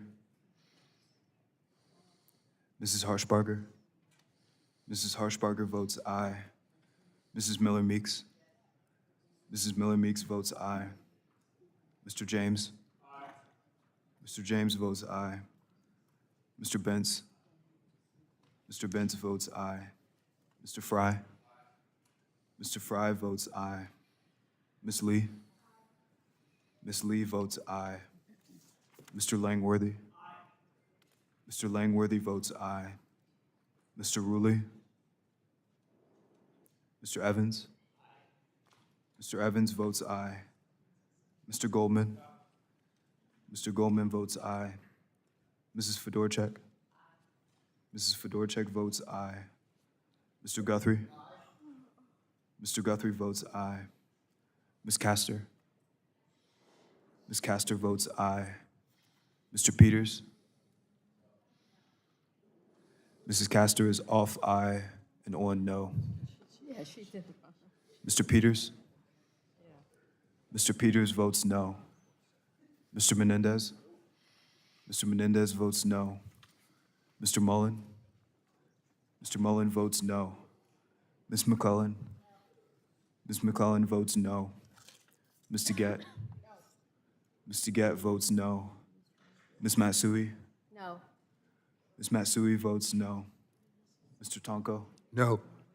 Mr. Tonko votes no. Mr. Veazey? Mr. Veazey votes no. Ms. Schreier? Ms. Schreier votes no. Ms. Fletcher? Ms. Fletcher votes no. Ms. Ocasio-Cortez? Ms. Ocasio-Cortez votes no. Mr. Auchincloss? Mr. Auchincloss votes no. Mr. Pallone? Mr. Pallone votes no. Mr. Latta? Mr. Latta votes aye. Are there members wishing to record their votes? How is the gentleman from Alabama recorded? Mr. Palmer is not recorded. Mr. Palmer votes aye. Are there other members seeking to cast their vote? The clerk will report.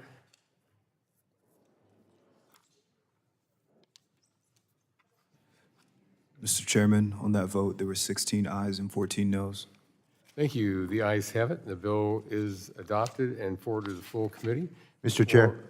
Before I call up HR 4626, for what purpose does the gentleman from New York's 20th District seek recognition? Chair, point of personal privilege. The gentleman is recognized for a point of personal privilege. Thank you. It's my pleasure to introduce a colleague in government who is here witnessing the proceedings of the Energy Subcommittee. He's a former mayor of Cohoes, New York, within my 20th Congressional District terrain, and now serves for many terms, has been serving in the New York State Assembly. Assemblyman John T. McDonald, the only pharmacist, I believe, in the entire body in this New York State Assembly, and I think Buddy Carter from our committee would welcome that news also. So thank you, sir. Well, thank you very much. Welcome. The chair calls up HR 4626 and asks the clerk to report. HR 4626, a bill to amend the Energy Policy and Conservation Act to prohibit the Secretary of Without Energy. objection, the first reading of the bill is dispensed with, and the bill will be open for amendment at any point so ordered. Does anyone seek recognition on the bill? Mr. Chairman, I have an amendment at the desk titled ANS HR 4626 _01. The clerk will report the amendment. Amendment in the nature of a substitute to HR 4626, offered by Mr. Allen of Georgia. Strike Without all. objection, the reading of the amendment is dispensed with, and the gentleman is recognized for 5 minutes in support of the amendment. Thank you, Chair Latta. In 1975, Congress enacted the Energy Policy and Conservation Act to increase energy production, reduce demand, and encourage a more efficient use of energy. As part of this effort, EPCA authorized DOE's Appliance and Equipment Standards Program to set minimum energy efficiency standards for product categories. DOE must follow specific statutory criteria for prescribing new or amended standards for covered products and covered equipment. However, the last several years, under the Biden administration, DOE has gone beyond its scope of statutory authority, setting arbitrary and capricious standards as found by the U.S. Court of Appeals for the Fifth Circuit and finalizing rules that do not meet the specific statutory criteria. In fact, egregious appliance standards have caused homeowners to spend 34% more on appliances than they did 15 years ago, while having to replace them at a faster rate. When I'm home in the district, people want to know why replacing their air conditioning system costs $10,000 more today than it did 4 years ago. Furthermore, the previous administration proposed standards that discourage the use of natural gas in favor of the electrification of appliances, regardless of the cost to the consumer. The American people want choice, and these decisions need to be market-driven and not government-driven. My legislation, the Don't Mess with My Home Appliances Act, will make much-needed statutory reforms to energy efficiency standards for appliances by eliminating DOE's requirements to review and update energy conservation standards every 6 years, establish a new process to allow standards to be revoked or revised, and amending the statutory criteria for determining whether an energy conservation standard is actually economically justified. Additionally, this amendment, in the nature of a substitute, aligns all compliance dates to be 5 years following a final rule, requires test procedures to be issued at least 180 days before rulemaking action, maintains provisions of current law related to DOJ reviews, clarifies DOE's authority to amend water efficiency standards for clothes washers and dishwashers, as well as other changes that overall improve the underlying legislation. These are common sense changes that will ensure certainty for manufacturers and consumers alike. I urge support of the amendment in the nature of a substitute in the underlying legislation. And I'm going to submit for the record, these are residential electricity rates by state. And I want to submit those for the record because, I hear these comments about this is going to cost consumers money. But in Georgia, our rates are below the national average, and states such as California, Connecticut, is double the kilowatt hour rate. So, these recommendations affect every state, and so again, it needs to be market driven, and the consumer needs to make the choices, and I believe the manufacturers are innovating every day, and the stuff needs to work. So with that, I urge support of the underlying legislation, and I yield back. And I submit this for the record, sir. Thank you very much. Without objection, so ordered. Are there any other members seeking recognition on the aims?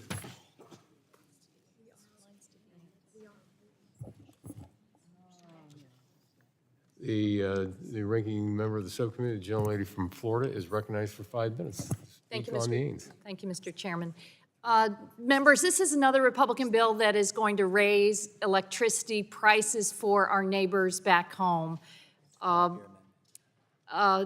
And let's talk about it through my amendment labeled SC 4626-07.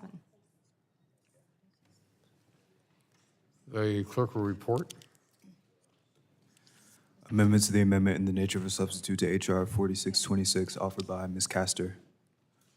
At the end. Without objection, the reading of the amendment is dispensed with. Yeah, And the gentlelady is recognized for 5 minutes in support of the amendment. When you try to undermine energy efficiency standards, you're saying to consumers, we want you to pay more. That's what Republicans are doing here.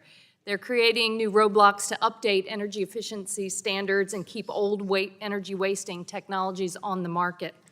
But let's talk energy efficiency 101.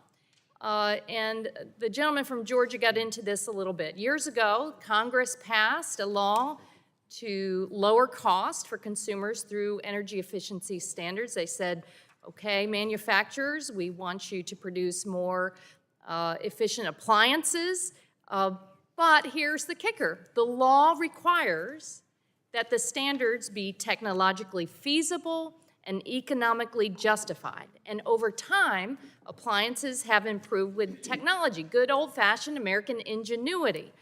As a result, consumers have saved money. In America, right now, with these standards, people have a choice on the kind of appliance they want.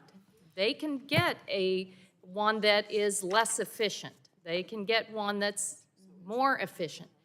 You can choose what fits your household budget. What this bill would do would be take away that choice. The bill ignores the basic economies. It prohibits these standards no matter the savings for consumers in cases where maybe there's an additional upfront cost is paid back over 3 years. Most appliances are kept for well over 3 years.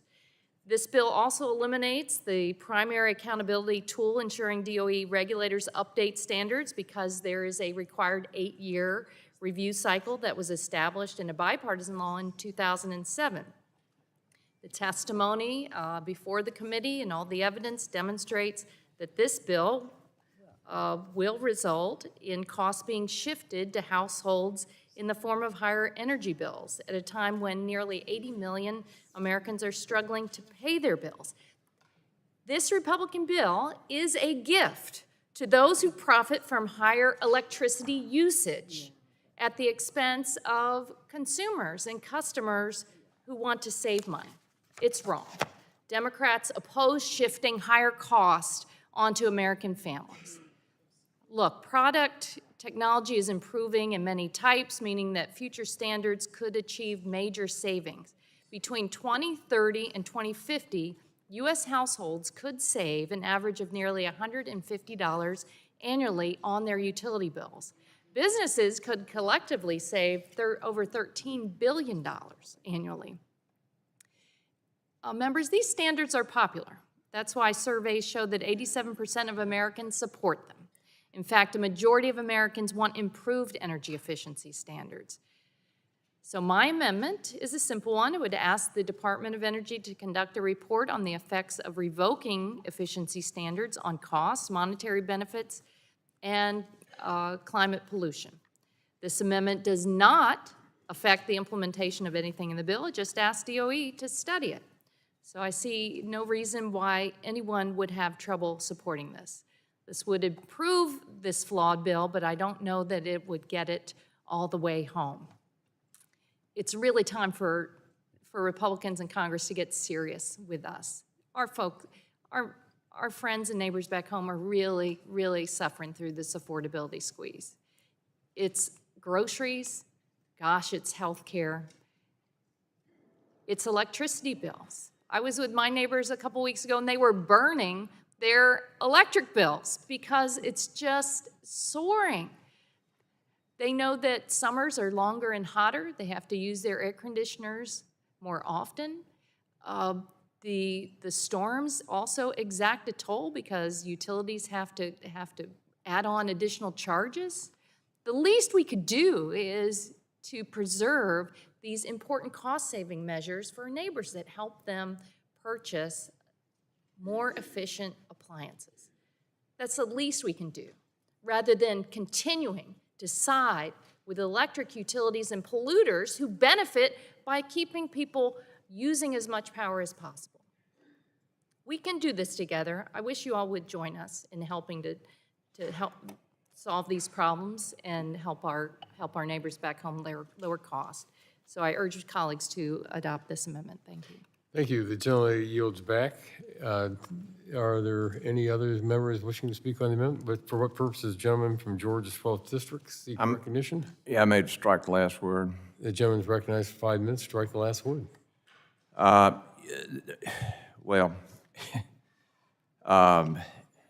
you know, I hate to bring up history, but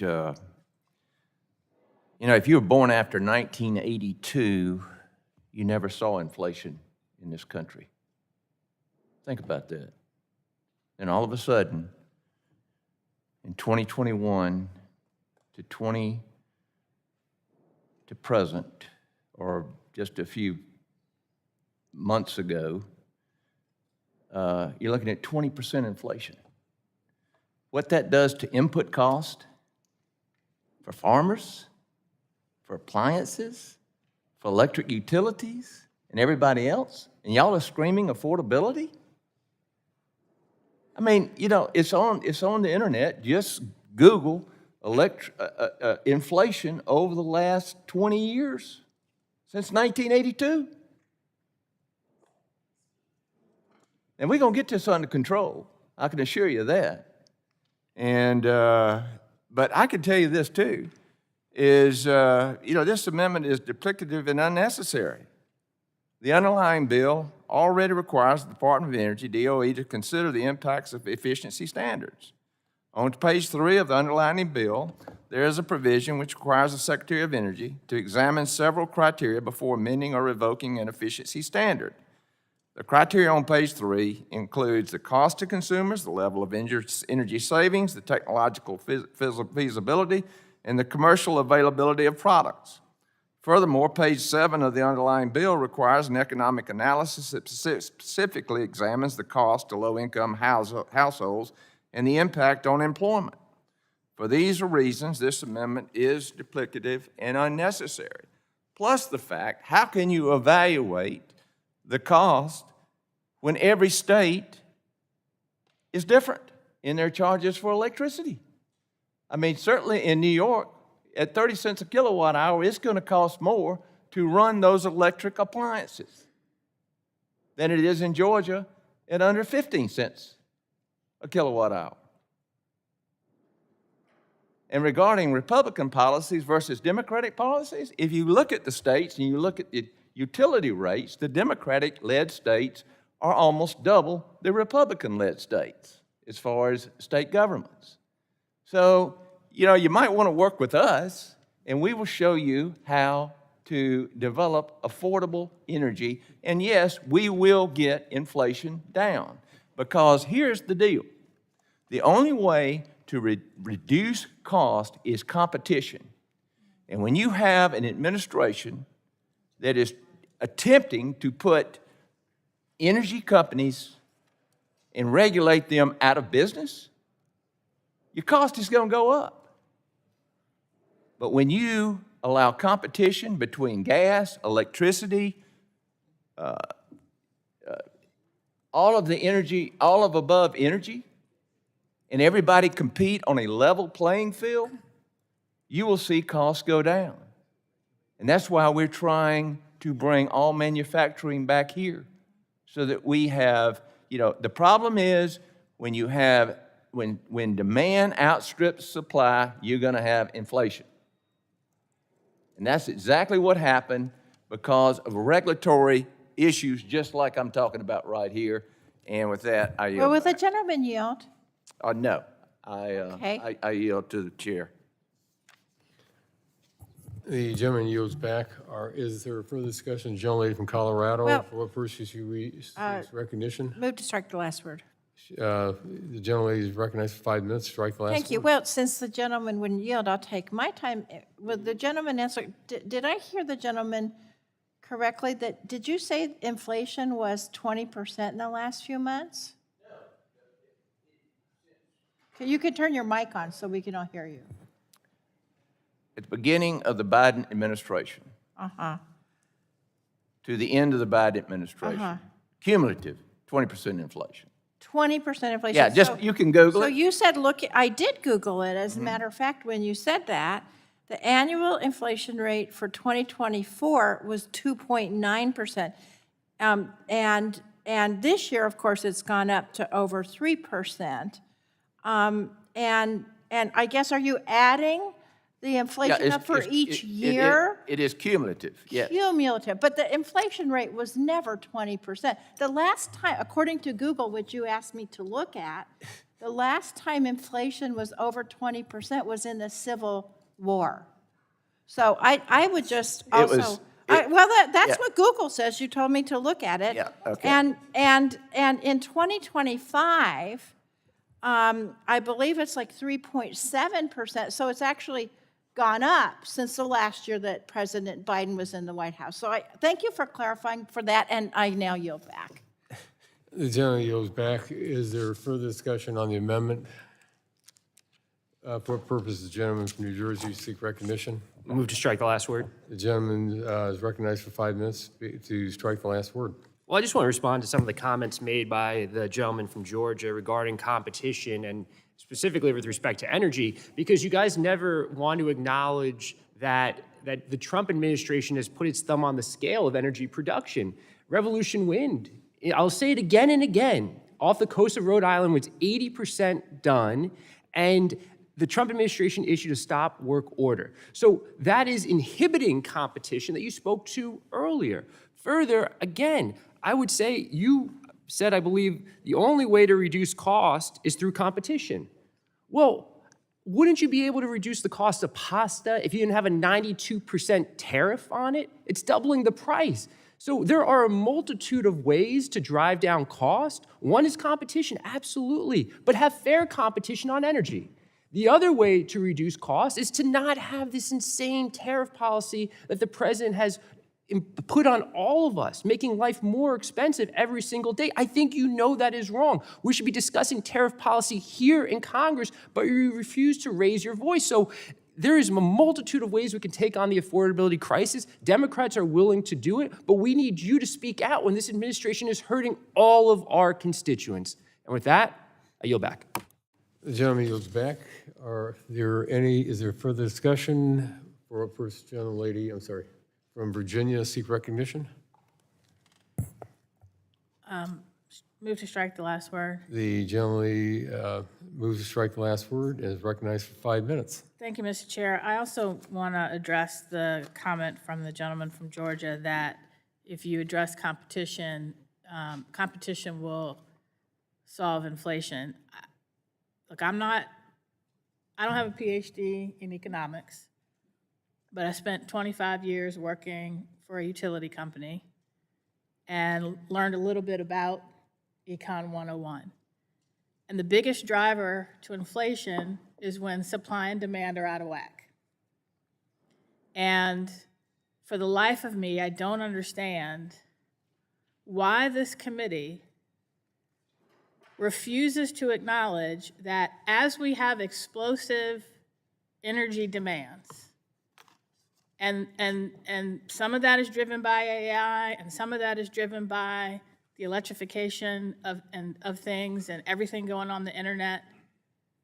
But it is also driven by the fact that you've got to address demand and supply to get energy costs down. And when you kneecap significant sources of cheapest, quickest, cleanest energy going on the grid, and you gut energy efficiency programs that at least stabilize, if not reduce, demand, competition in and of itself isn't going to do a thing to address inflation. And I think we need to get back to understanding that if we are ever going to meet the exploding energy demands of this country, which are only going to increase because of changes in technology,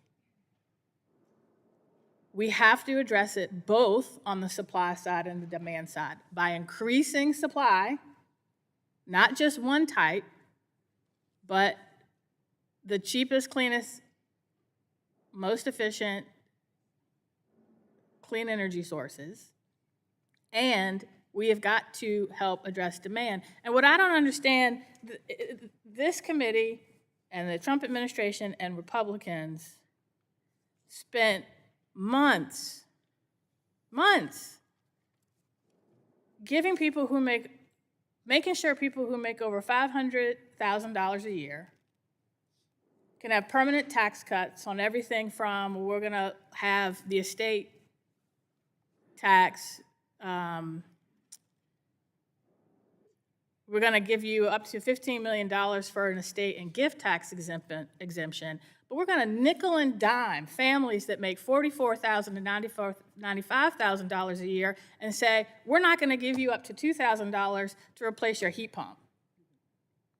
We're not going to give you up to $1,200 to replace inefficient windows that are responsible for 25 to 30% of your residential heating and cooling costs.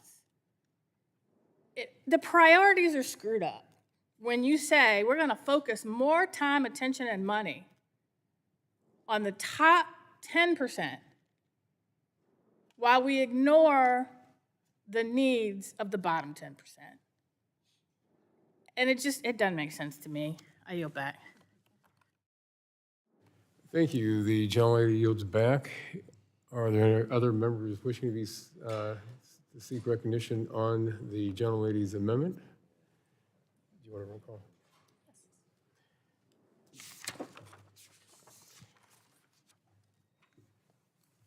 There's no further discussion. A vote occurs, and a roll call has been requested on the gentlelady from Florida's amendment. The clerk will call the roll.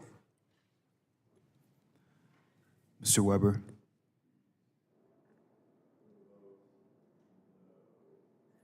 Mr. Weber votes no. Mr. Palmer? Mr. Palmer votes no.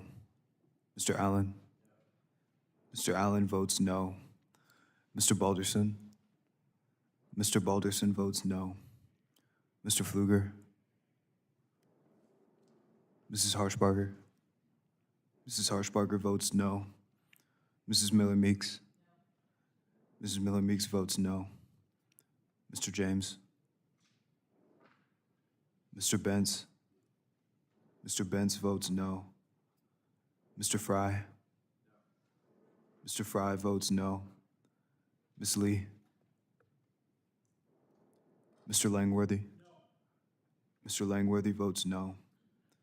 Mr. Rulli? Mr. Evans? Mr. Evans votes no. Mr. Goldman? Mr. Goldman votes no. Mrs. Fedorchak? Mrs. Fedorchak votes no. Mr. Guthrie? Mr. Guthrie votes no. Ms. Castor? Ms. Castor votes aye. Mr. Peters? Mr. Peters votes aye.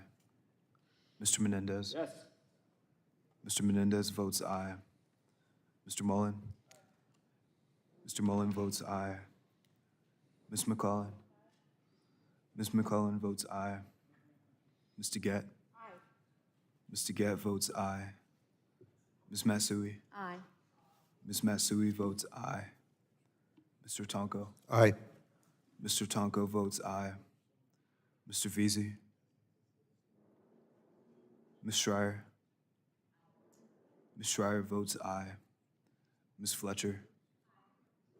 Ms. Fletcher votes aye. Ms. Ocasio-Cortez? Ms. Ocasio-Cortez votes aye. Mr. Auchincloss? Mr. Auchincloss votes aye. Mr. Pallone? Mr. Pallone votes aye. Mr. Latta? No. Mr. Are Latta there votes other no. members wishing to record their vote? Mr. James is not recorded. Gentlelady James votes no. Gentlelady from Florida? Ms. Lee? Ms. Lee is not recorded. Ms. Lee votes no. Are there other members wishing to record their vote? Oh, I'm sorry. How's the gentleman from Texas 33rd recorded? Mr. Veazey is not recorded. Mr. Veazey votes aye. Are there other members wishing to record their vote? Hearing none? Hearing none, the clerk will report the result of the roll call. Mr. Chairman, on that vote, there were 14 ayes and 16 noes. The amendment is not agreed to. Are there other amendments? For what purposes, gentlelady from California seek recognition? Mr. Chairman, I have an amendment at the desk labeled SC 4626_11.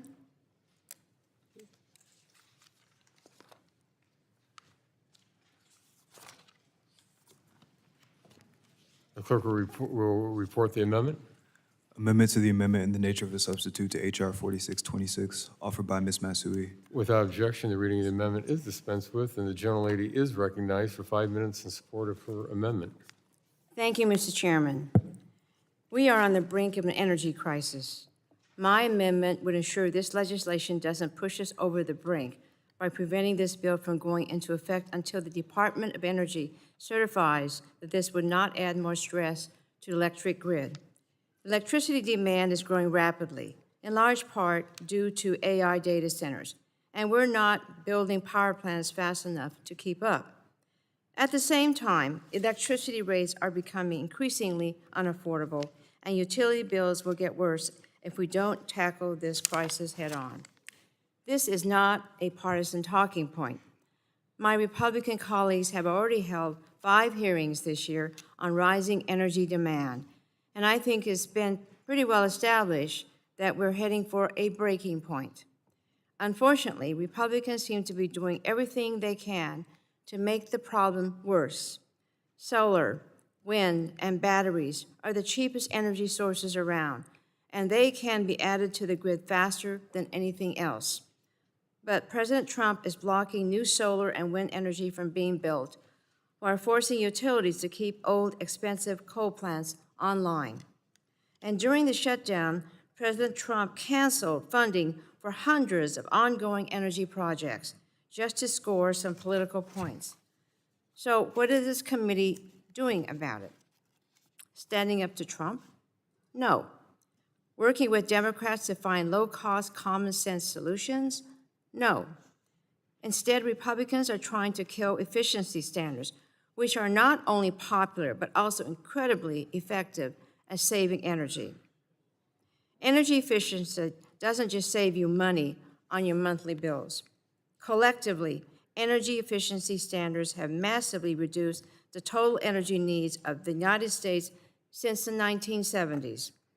If Republicans get their way and we get rid of these efficiency standards, total U.S. energy demand will increase by a staggering amount at the very moment we're already facing an energy crisis from rising demand. My amendment would ensure that doesn't happen. It prevents this legislation from going into effect if it would increase stress on our electric grid. This should be a no-brainer. My colleagues keep saying we need more energy. Well, energy efficiency provides more energy for less.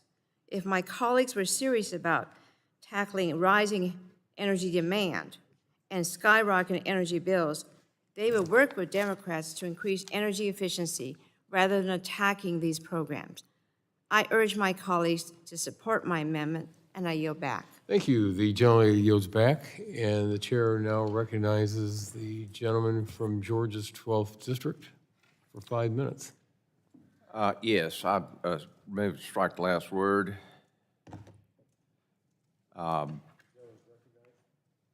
You know, many policies put forth in the name of energy efficiency don't result in substantial energy gains. Some, like banning natural gas appliances, actually increase energy use and consumer prices.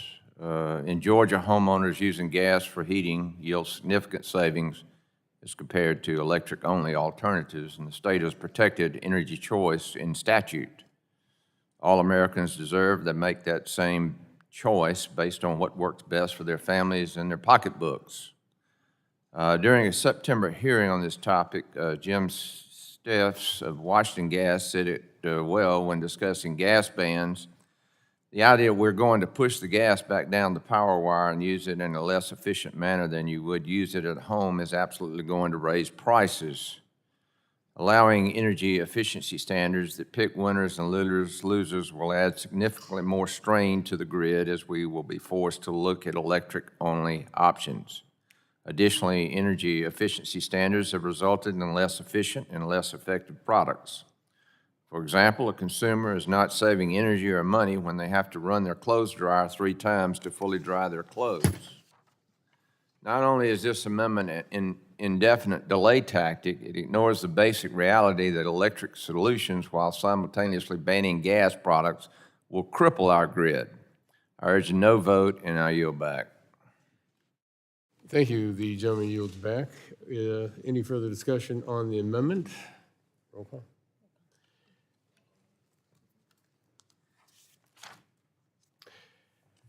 If there's no further discussion, the vote occurs on the amendment. A roll call has been requested. The clerk will call the roll. Mr. Weber? Mr. Weber votes no. Mr. Palmer? Palmer votes no. Mr. Palmer votes no. Mr. Allen? No. Mr. Allen votes no. Mr. Balderson? Mr. Balderson votes no. Mr. Pfluger? Mrs. Harshbarger? Mrs. Harshbarger votes no. Mrs. Miller-Meeks? Mrs. Miller-Meeks votes no. Mr. James? Mr. Bentz?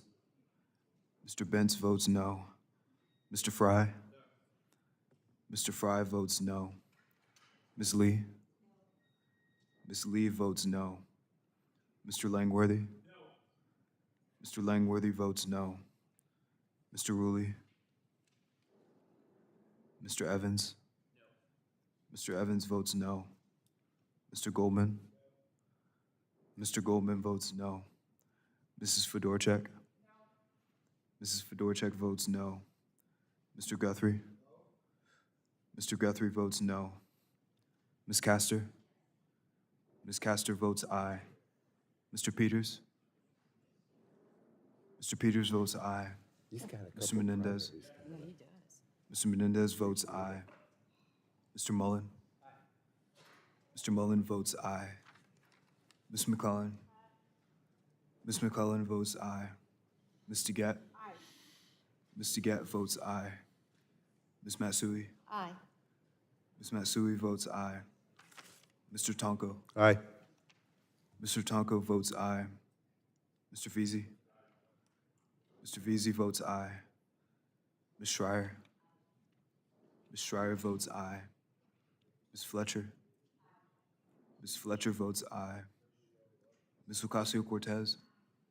Ms. Ocasio-Cortez votes aye. Mr. Auchincloss?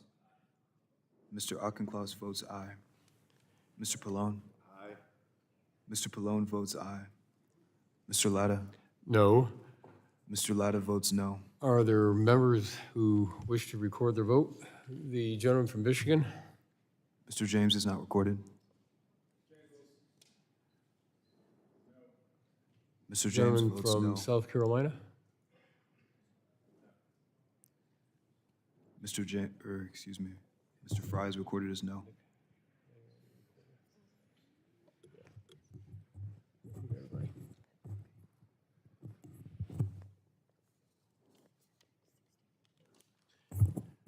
The clerk will report the roll. Mr. Chairman, on that vote, there were 14 ayes and 16 noes. The amendment is not agreed to. Are there other amendments? For what purpose does the gentlelady from Washington seek recognition? Mr. Chairman, I have an amendment at the desk labeled SC 462603. The clerk will report the amendment. Amendment to the amendment in the nature of a substitute to HR 4626, offered by Ms. Schreier. Page 19, line 13. Without objection, the reading of the amendment is dispensed with, and the gentlelady is recognized for 5 minutes in support of her amendment. Thank you, Mr. Chairman. We need abundant energy, and consumers need lower energy bills. And one of the fastest ways to decrease the cost of energy and increase reliability is to connect more energy generation to the grid. And there is a long queue. The connection to that grid depends on transformers, and they are in very short supply, dangerously short supply. Specifically, the United States remains behind in securing critical grid inventories like distribution transformers, and yet demand growth, as we all know, is soaring.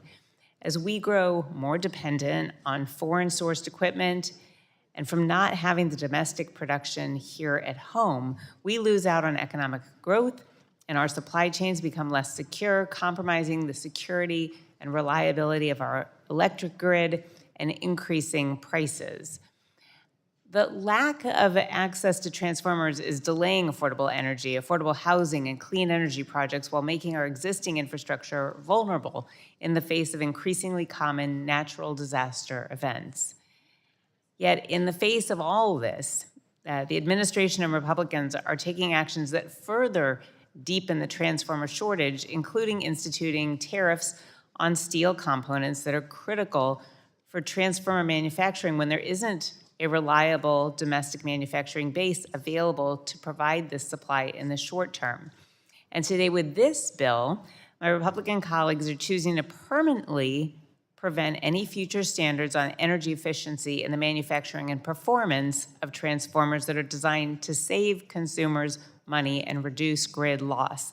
I've spoken out against overtly strict proposed energy efficiency standards and the use of certain steel in the face of shortages, but a complete prohibition on future standards in perpetuity is wrongheaded. It does nothing to actually address the underlying supply chain problems from its current condition. That is why I am offering this amendment to the current bill that would give domestic manufacturers access to financial and technical assistance to help address the distribution transformer shortage. If the administration is going to institute steel tariffs, let's give manufacturers the proper tools to boost domestic production here at home. I urge my colleagues to vote for this amendment, and I yield back. Thank you. The gentleman yields back. Is there further discussion? For what purpose does the gentleman from Georgia's 12th District seek recognition? I seek to be recognized to speak in opposition to this amendment. The gentleman is recognized for 5 minutes. Speak in opposition. This amendment would require DOE to establish a program providing financial and technical assistance to manufacturers of transformers and other grid-related components. This is unnecessary. Manufacturers do not need financial assistance from taxpayers to continue making these products. They just need regulatory certainty. That is why we have the shortage of transformers, is because of regulatory environment under the Biden administration. Rules that require manufacturers to completely retool their supply chains are one of the greatest threats to meeting growing electricity demand.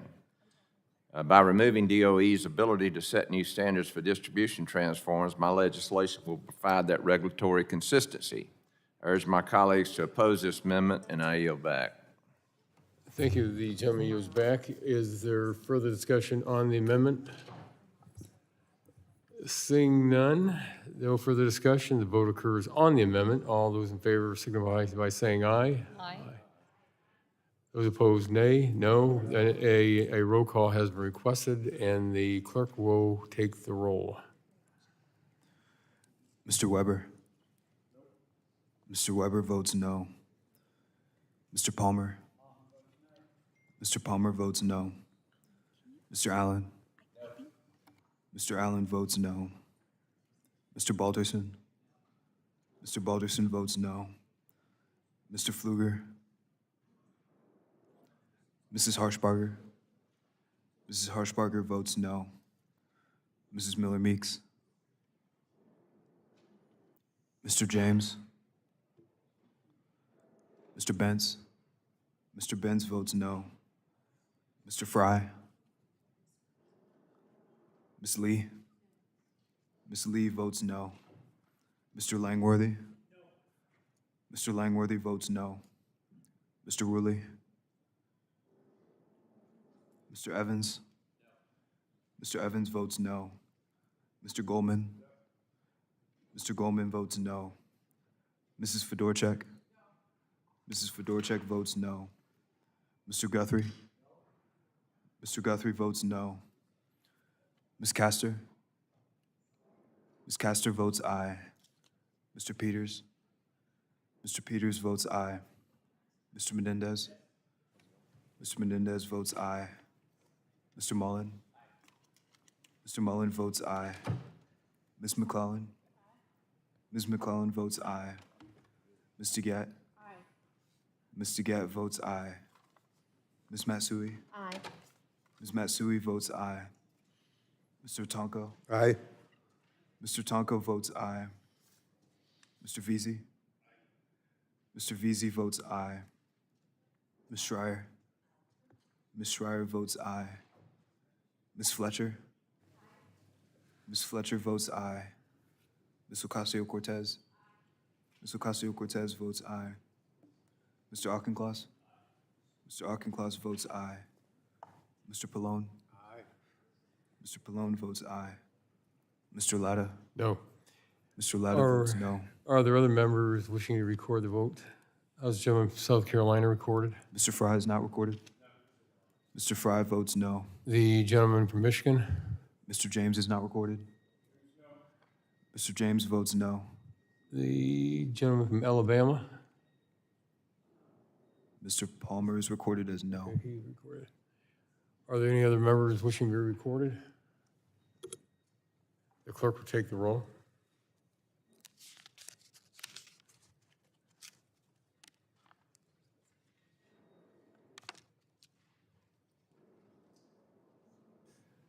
Mr. Chairman, on that vote, there were 14 ayes and 15 noes.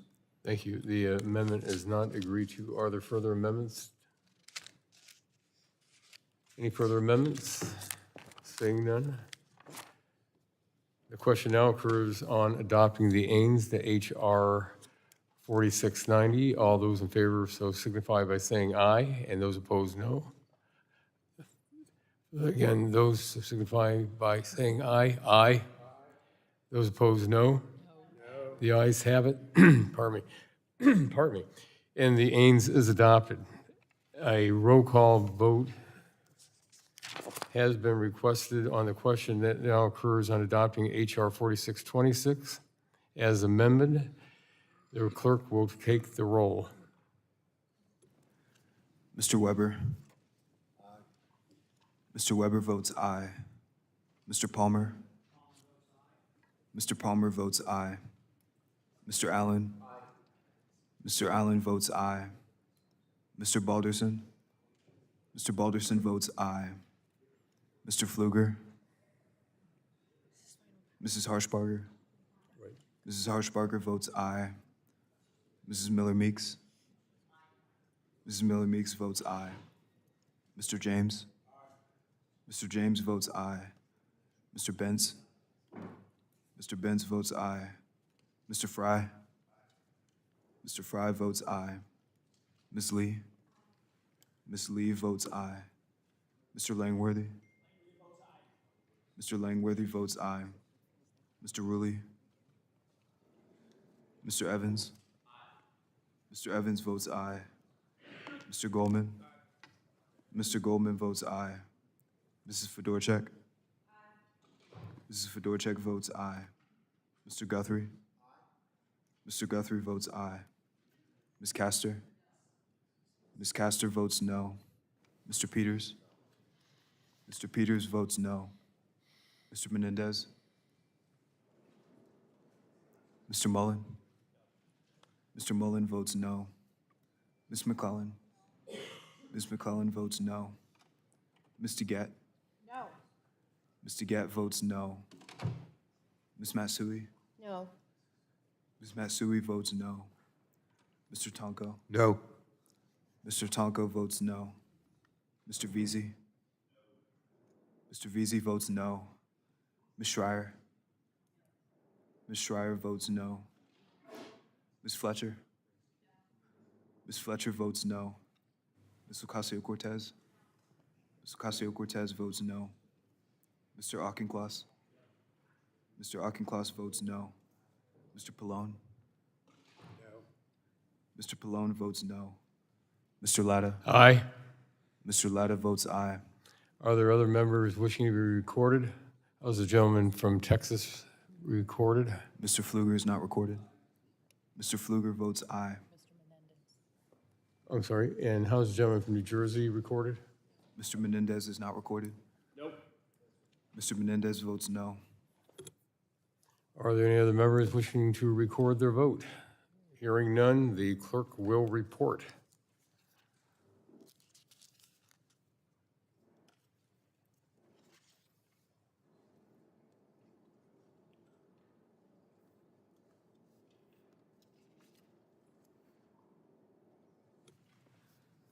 Mr. Chairman, on that vote, there were 17 ayes and 14 noes.